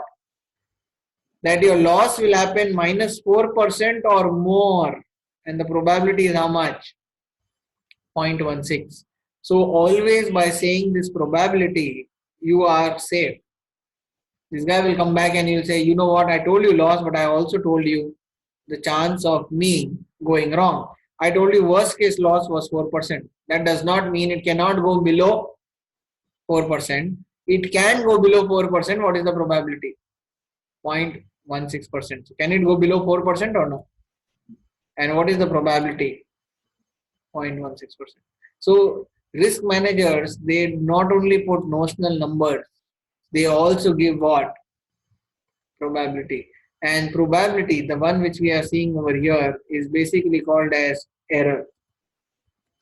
Why error?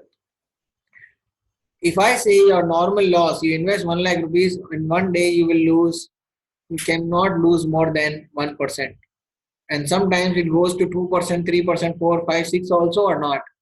He will come back to you and he'll say, you said only 1% loss will happen. Suddenly, why 2%, 3% is happening? Please understand, I told you that 1%, more than 1% will happen. And what is the probability of me going wrong? 13.29%. So what is the confidence that you have? Any idea about confidence? Going wrong. Of going right. This is about going wrong, that is why it is called error. Now let's see, what do you mean by confidence? Same thing I can tell you. If you come, you give me 1 lakh rupees, I will invest for you. And on daily basis, you will lose not more than 4%. And I am 99.84% sure you will not lose more than 4%. So if I tell you that your maximum loss is how much? Minus 4%. And how much confident you are. Somebody says, right, your loss will not go more than 4%. Do not worry. And then he will ask you how much confident you are. Then I am saying that I am confident how much percent of time? 99.84. Suddenly tomorrow market goes down to minus 6%. He again comes back to you and says, you told maximum loss will be how much? 4%. Now I am losing 6%. Now say, please understand, I told you what?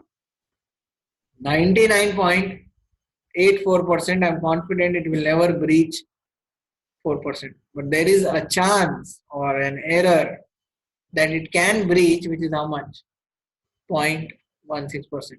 Right? So the job of risk manager is good or not?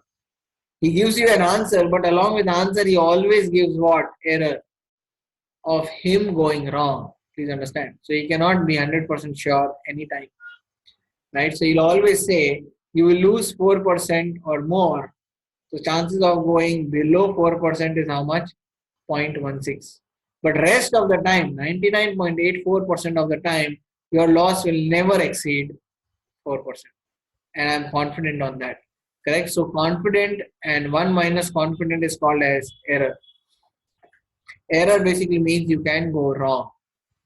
Okay, so your loss can go below 4%. It can be 5, it can be 6, it can be even 8, which is not over here.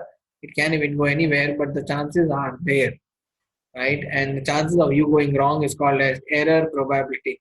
Can I say this cumulative probability is nothing but error probability or not of you going wrong, right? So on downside, it can go anywhere, and that's what it is called error probability. And 1 minus error is called confidence, right? So confidence of me not going wrong is basically 86%. So what do you understand by this statement? If you invest 1 lakh rupees on daily basis, you will not lose more than 1%. I am confident that you will not lose more than 1%. But how much confident you are? 86.7. So that means there is a chance of you losing more than 1%, which is how much? 13.29. Did you understand? So there is an error chance of 13.29 that you can lose more than 1%. Okay. Now, if I tell you that normal loss is minus 2%, what is the error chance?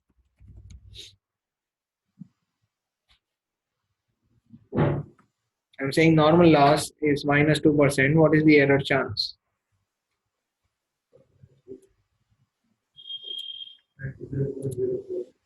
I'm saying the error chance.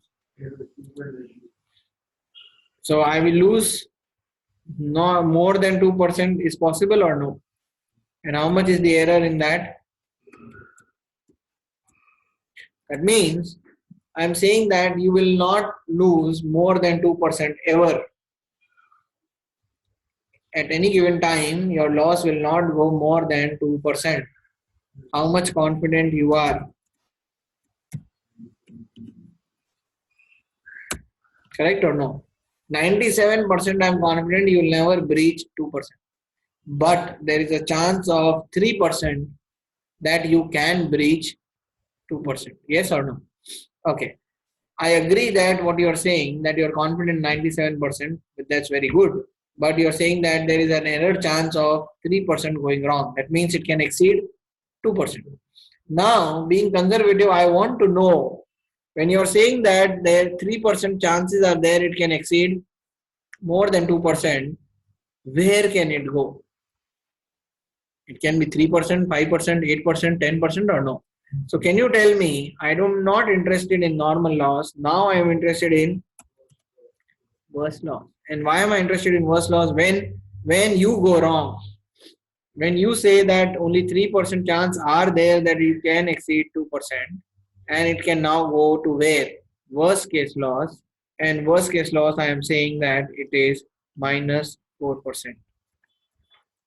So if it exceeds more than 2%, and the chances are there, 3% chance are there, it can go beyond 2%, it will go and lie where? Around this 4% zone. In that also, how much is the error? 0.16, and I'm 99.84% sure that if this exceeds 2%, it will give you how much loss? 4%. How much confident you are that it will never go below 4% is 99.84. Again, he's saying that no, you are still not fully confident. You are still saying that there is some chance. Can you tell me if it goes even below 4%, where can it go? Correct. So then you can say it can go more than 6% or so. Correct. And then also, when you're saying that if it exceeds the worst case, the worst loss is how much? You're saying minus 6%. Correct. Can you tell me what is the error? So 0%. That means you are 100% sure. And if next day demonetization happened, market goes down 10% in a day, he comes back to you, you said you are 100% sure. So that is why you should always put 0.01% or so, right? So never say 100%. You should always be very, very crucial to know that never say 0.01%, and I just put the decimal part. And that's where we never say 0%. Even if you are telling him the worst, always be cautious that you are confident 99.99%. So can a risk manager be 100% confident ever? No. Correct? If you are 100% confident, then you are not risk manager, you are fund manager. Correct? So never say 100% you are confident. There will always be what? Error chance. And that's why a risk manager will always give you this number.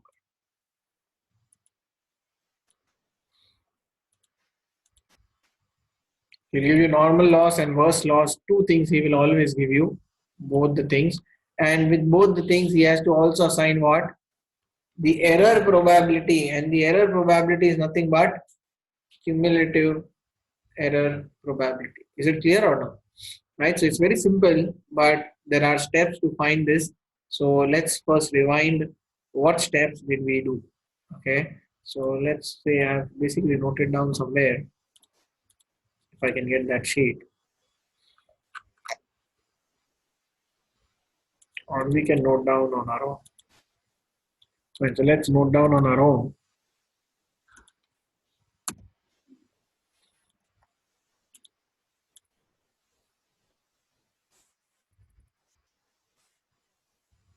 What are the steps?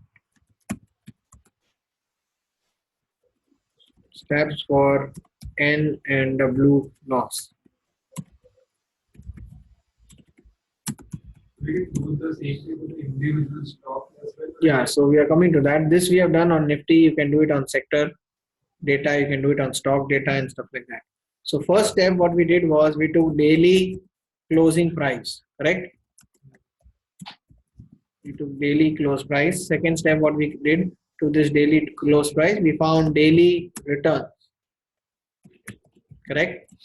So after getting the returns, third we did min and max to get the range so that we know how to define our bin. Four, we defined bin range. Fifth, we went to this data analysis toolpath. In that, we went to whom histogram. In the histogram, he asked me two inputs. What were they? Your daily returns, and you need to give bin range, right? So you need to give daily returns and you need to give bin range. After that, what output we got is in front of you. We basically got a table of bin range, which is there, and frequency. Along with the frequency, we also now have, we created now probability and cumulative probability. This cumulative probability is also called as error, correct? And the seventh, then we got our normal loss and worst loss along with error, okay? Error, and we can say confidence, which is 1 minus error, correct or not? Right, so this were your steps where you are trying to take the data, then return, then min max, then bin range, then you're getting all this output over here. After this, after these steps which you have done 1 to 5, okay, then we get our final answer, which is you finding the error and then finding the loss. So is it tedious or no? Correct, we need to go through so many steps to get our final answer. Now when we do that var method, okay, the second method which is there, that var method does not require 1, 2, 3, 4, 5. So that's very good, right? So that var method directly gives you 6 and 7, correct? So that's where we will progress. But agenda was to understand how these returns look like. Okay, majority of time they are centered around 0, and when they go to the extreme, what happens? The values go down, right? So the extreme, the values, whether it is positive or it is negative, they are always, length of the tower will go down. Okay, so or you can say the probability of minus 2.5 happening is less than minus 1 happening, or less than 0 happening, or even plus 2, the probability of plus 2 is very less compared to plus 1. And that's the agenda over here. Okay, so I just have a single thing. If we more fine-tune our bin range, like from point 2 to point 1, so does it make a much of a difference? it won't make, so even if you, yeah, so even if you put more bin range over here, which we have done 0.25%, end of the day you're getting probability and cumulative. We need a ballpark figure saying that your normal loss will be 2% or more, or 4% or more. Correct. So now if you have bin more or less, it does not matter. So it does not matter more refined. So why we did this refined bin range is because the diagram looks very sleek. We can understand exactly where the number of points have been higher on which bin. That's the only point to understand here, right? So no need to do very high defined bin range. This is more than enough. So now we have understood that we have got the two losses along with the error part and the confidence part. The normal loss and the worst case loss. Okay. After this, what we have done, all this loss number which we have found, don't you think this loss number is on daily side? This basically talks about if you invest 1 lakh rupees in 1 day, what will happen, right? But nobody is interested in 1 day, day-to-day basis. We are not traders, we are investors. So we want to know not daily, we want to know yearly. In a year, how much I will lose, what is my normal loss and what is my worst case loss. So the agenda is now to move from daily to weekly to monthly to yearly. Correct? So I basically want to move from, rather than only taking the daily part, I want to go to weekly, monthly, or yearly. I want to know how much is my N loss and how much is my W loss, not for a day, but for a year. Correct? So if we have taken the daily data, we got daily loss numbers. Now instead of that, if you take weekly data, what will you get? Weekly loss numbers. So here if you see, what we did was, this is our close price, the same data, everything, but rather than daily return, what have we found? Weekly return. So how do you find the weekly return? Just take 5 days. This was the close on 4th, 1, 2, 3, 4, and 5. This was the new close after 5 days. And if you take the difference in that, you get your weekly returns. Okay. Same way the next 5 days and next 5 days and so on. Obviously, if you take weekly returns, the number of count will be less or more. Obviously, it will be less. So if I add all of this again,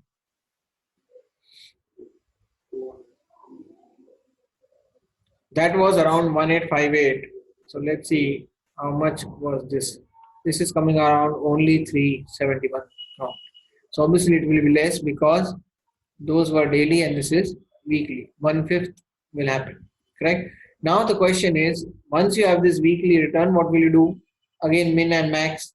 Okay, and then you will find min range, then you will do histogram, then you get the answer, then you will say N loss and W loss. That N loss and W loss that you have found, the one which you find, N loss and W loss, now it will no longer be for daily, it will be for week. Did you understand? So rather than doing this entire step all over again for weekly, then for monthly, then for yearly, we have another shortcut method. If you have done on daily, if you have got some answer on daily, you can scale it up to weekly, monthly, and yearly.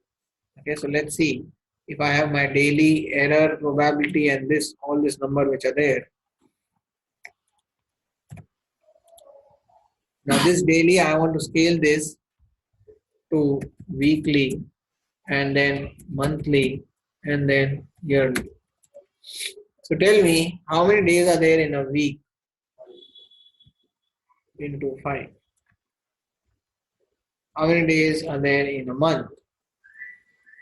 Trading days are 20. In a year, so if 20 days are there in a month, into 12 is 240. Okay, and let's convert them.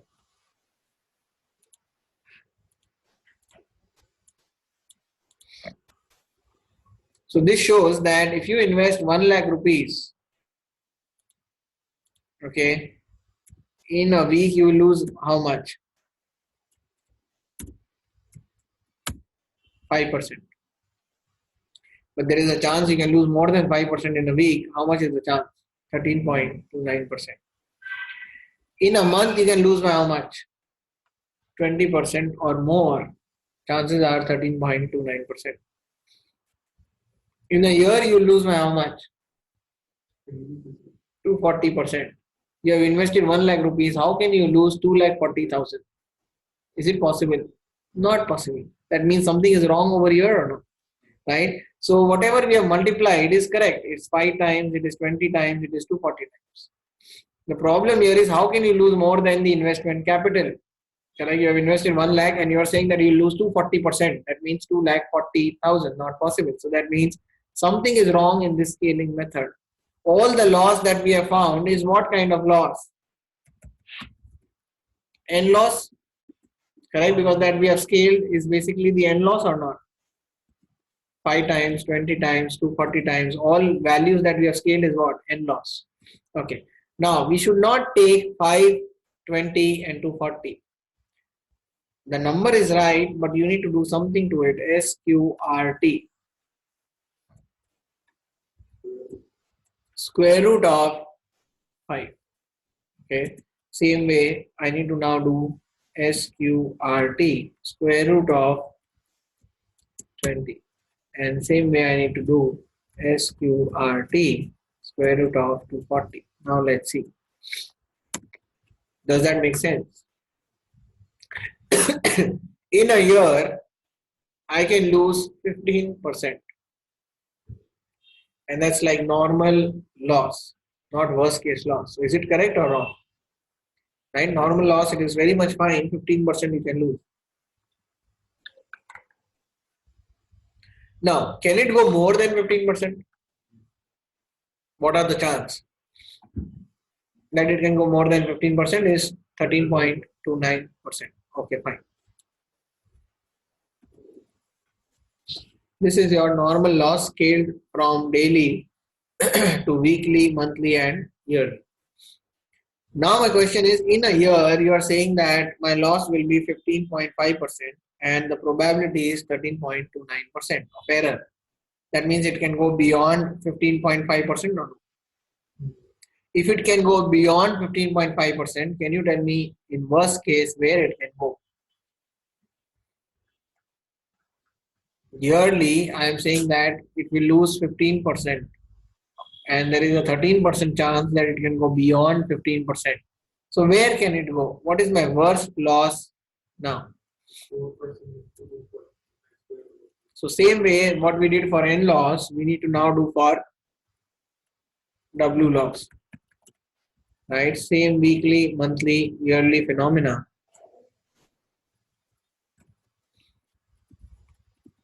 And in this case,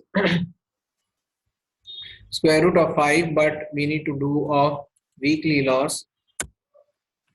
Square root of 250, again we need to do of weekly loss. And square root of 240 for the weekly loss.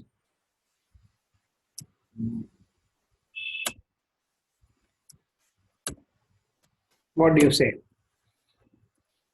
In a year, normally you can lose how much? 13% or so. And in a year, worst case, you can lose by how much? 62% or so. Is it clear? But along with that, you need to tell him that 0.16%, there can be an error that sometimes you can even lose more than 61.97%. But he'll ask you how much confident you are. Don't worry. 1 minus of this, I am 99.84% confident that you will not lose more than 62% of your portfolio. Is it clear or not? Correct? So now, did you understand how did we find the daily losses which are there, normal and worst case, which obtained from what? From this histogram format. After that, we scaled it up, right, to daily, to weekly, to monthly, to yearly. It is very simple. Just multiply it by 5, 20 or 240. But don't remember, please remember to multiply it by what? Square root of 5. Don't only do 5, 20 or 240. Correct? Because the answer does not come right. So we need to do it by square root of 5, 20 or 240. Right? So the same N loss and W loss which you are trying to find on daily basis is now being scaled to this yearly basis or so. And always we are interested for yearly number. Okay. So after we have got this yearly number, okay, for N loss and for W loss. So now we have N loss and we have W loss, and both of them are for year basis, right? So how much we can lose in a year's time. Along with that, you also have your error probability, and then we can also say we have confidence that it will not breach that much. Correct? So this is what we have found.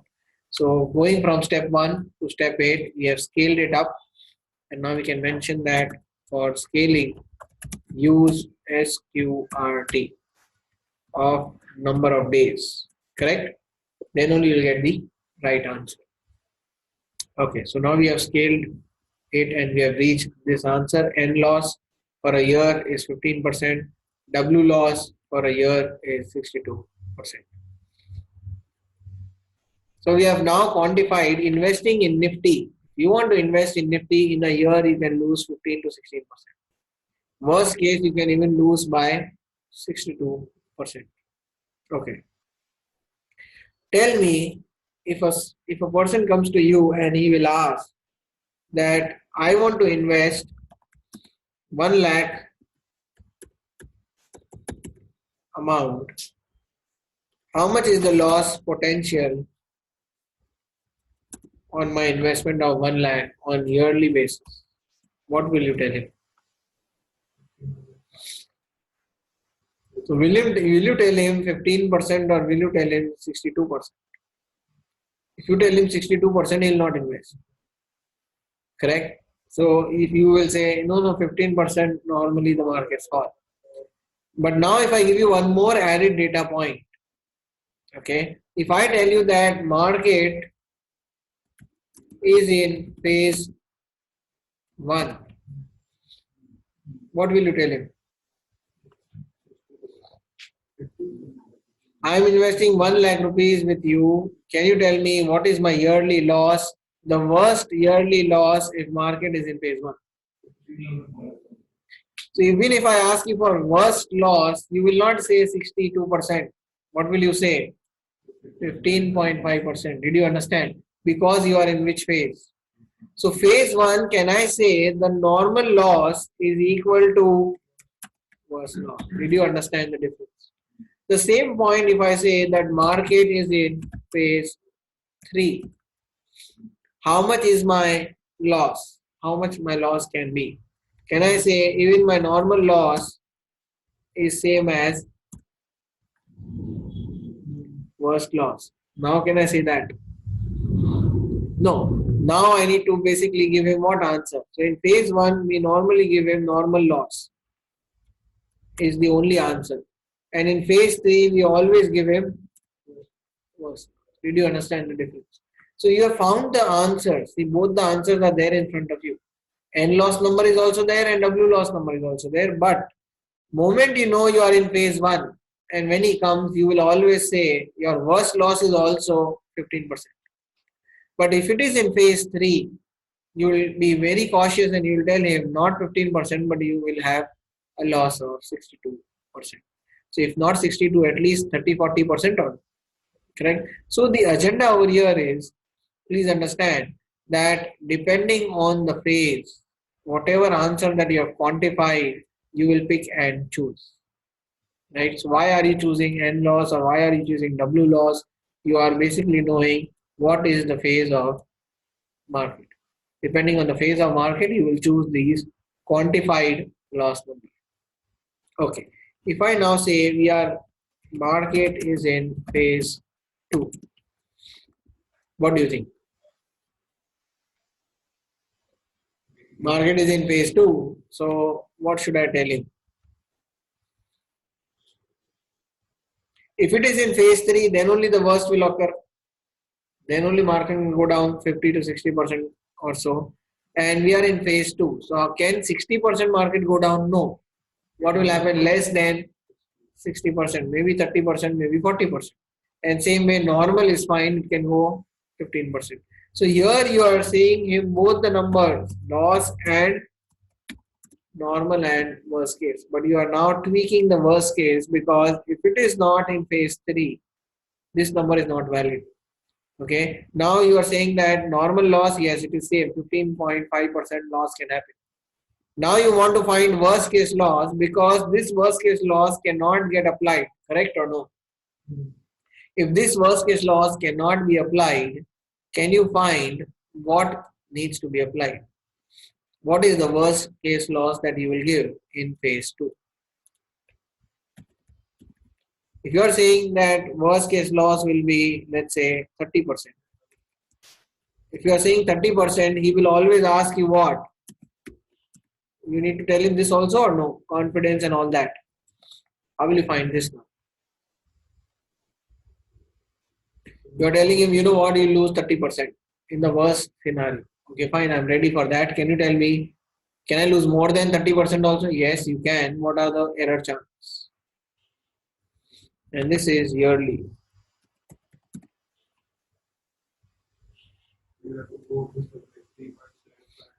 Yeah, so either you go and take a new number rather than minus 4%, okay, and then you scale it up or not, correct? Rather than that, I do the reverse way. That means if you are saying yearly 30%, what is daily?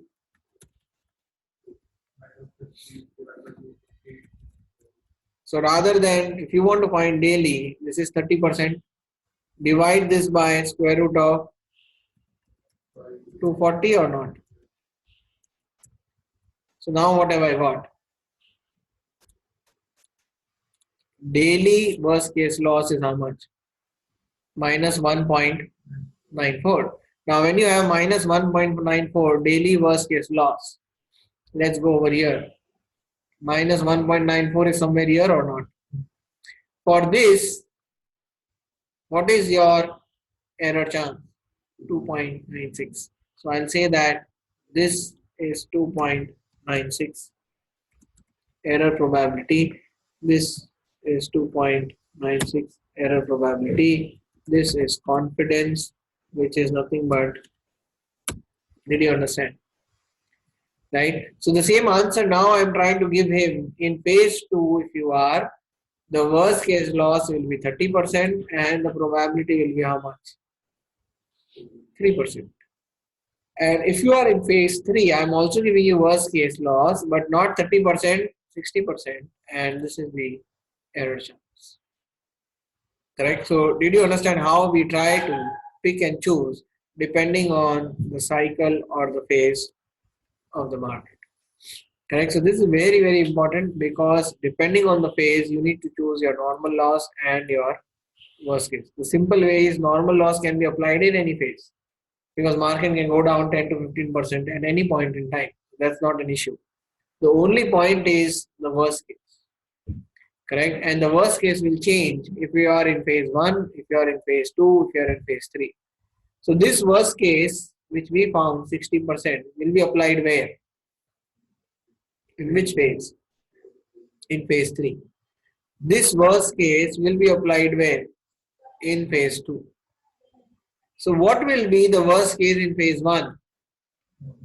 There is no worst case in phase 1 because there the normal loss itself is the worst case loss. Is it clear or no? So normal loss itself is the worst case loss.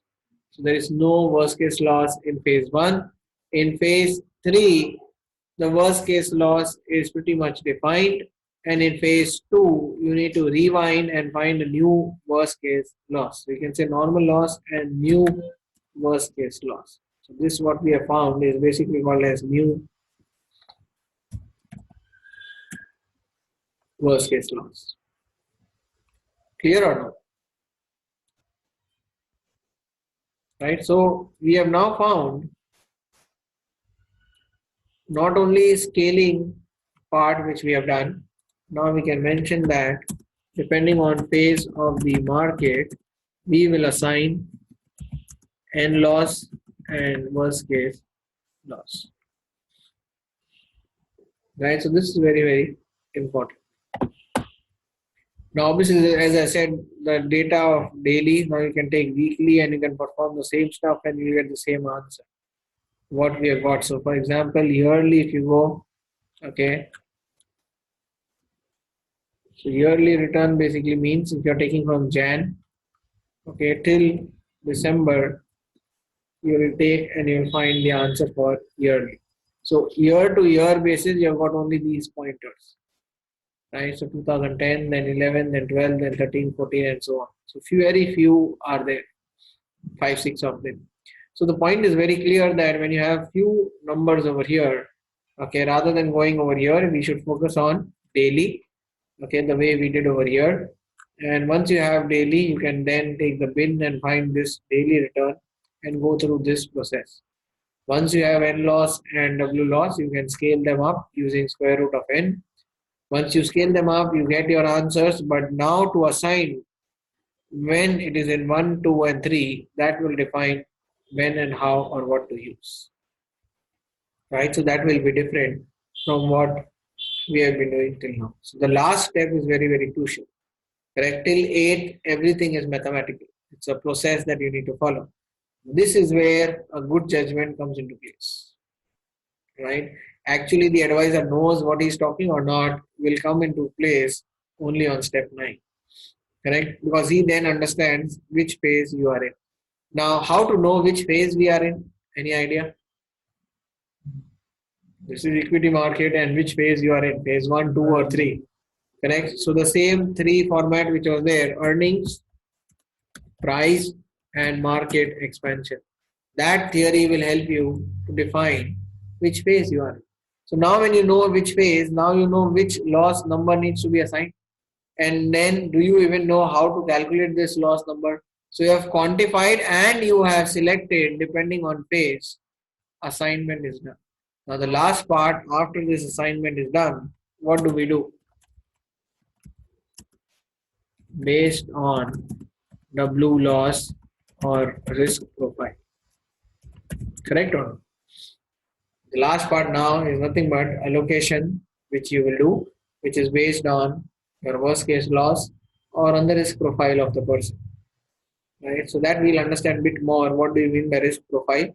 But now we have understood based on the phase, we will define whether to use N loss, W loss, or a new W loss needs to be defined. Correct? So it's pretty much simple, but please understand the last 2 steps are very, very crucial. Right? So till 8 everybody can do. Right? So the last 2 point is where things get changed. Okay. Now we do not need weekly return, monthly return, yearly return.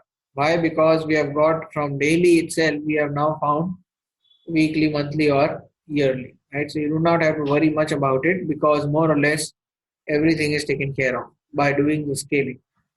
Right? So this point scaling of square root of n helps you to achieve that as well. So you don't have to worry on the weekly, daily, monthly and so on. Just focus on daily. Once you have the daily part and you have found the answer, more than enough, and you can do the scaling. And once you've done the scaling, you have got the number, depending on phase, you can assign. Correct? So that's pretty much easy now to use histogram. Now the second method which we need to now go into is basically called as VAR method. Now the agenda of VAR method is also the same. Please understand, VAR, if we go out and see, so this is what we were doing, steps for the loss using histogram. Now I'm saying rather than histogram we will use VAR, but using VAR also or VAR model, what will you get? Using this VAR, what are we trying to achieve? N loss and W loss with, correct or no? The same thing we need to now achieve using another method called as VAR model, the N loss and the W loss with some error probability. Now this VAR model, the best part of VAR model is it does not require 1, 2, 3, 4, 5, neither even 6. All these steps which are there, 6 steps which are there, are combined into one step. Correct? So this so much of lengthy process is already taken out. So by VAR method, we'll directly get what? Step number 7. Now if you have your daily N loss and W loss, can you scale it for me? Correct, to yearly. Once you scale it up, can you then understand the phase and assign? And then the allocation part. Correct? So if we reach here directly, and that is possible through VAR model. Correct? So the process becomes way more easier rather than lengthy. You don't need to follow up with 1, 2, 3, 4, 5, 6. Right? So we did this because we have understood now what do you mean by range, what do you mean by bin, what do you mean by histogram, and how histogram can also help you to find the loss number. Right? So that's the most simplest way to find loss number, but we normally industry they normally use VAR. So we'll focus on VAR. So we'll take a break, we'll come back, and then we'll focus on the VAR model for calculation of the same.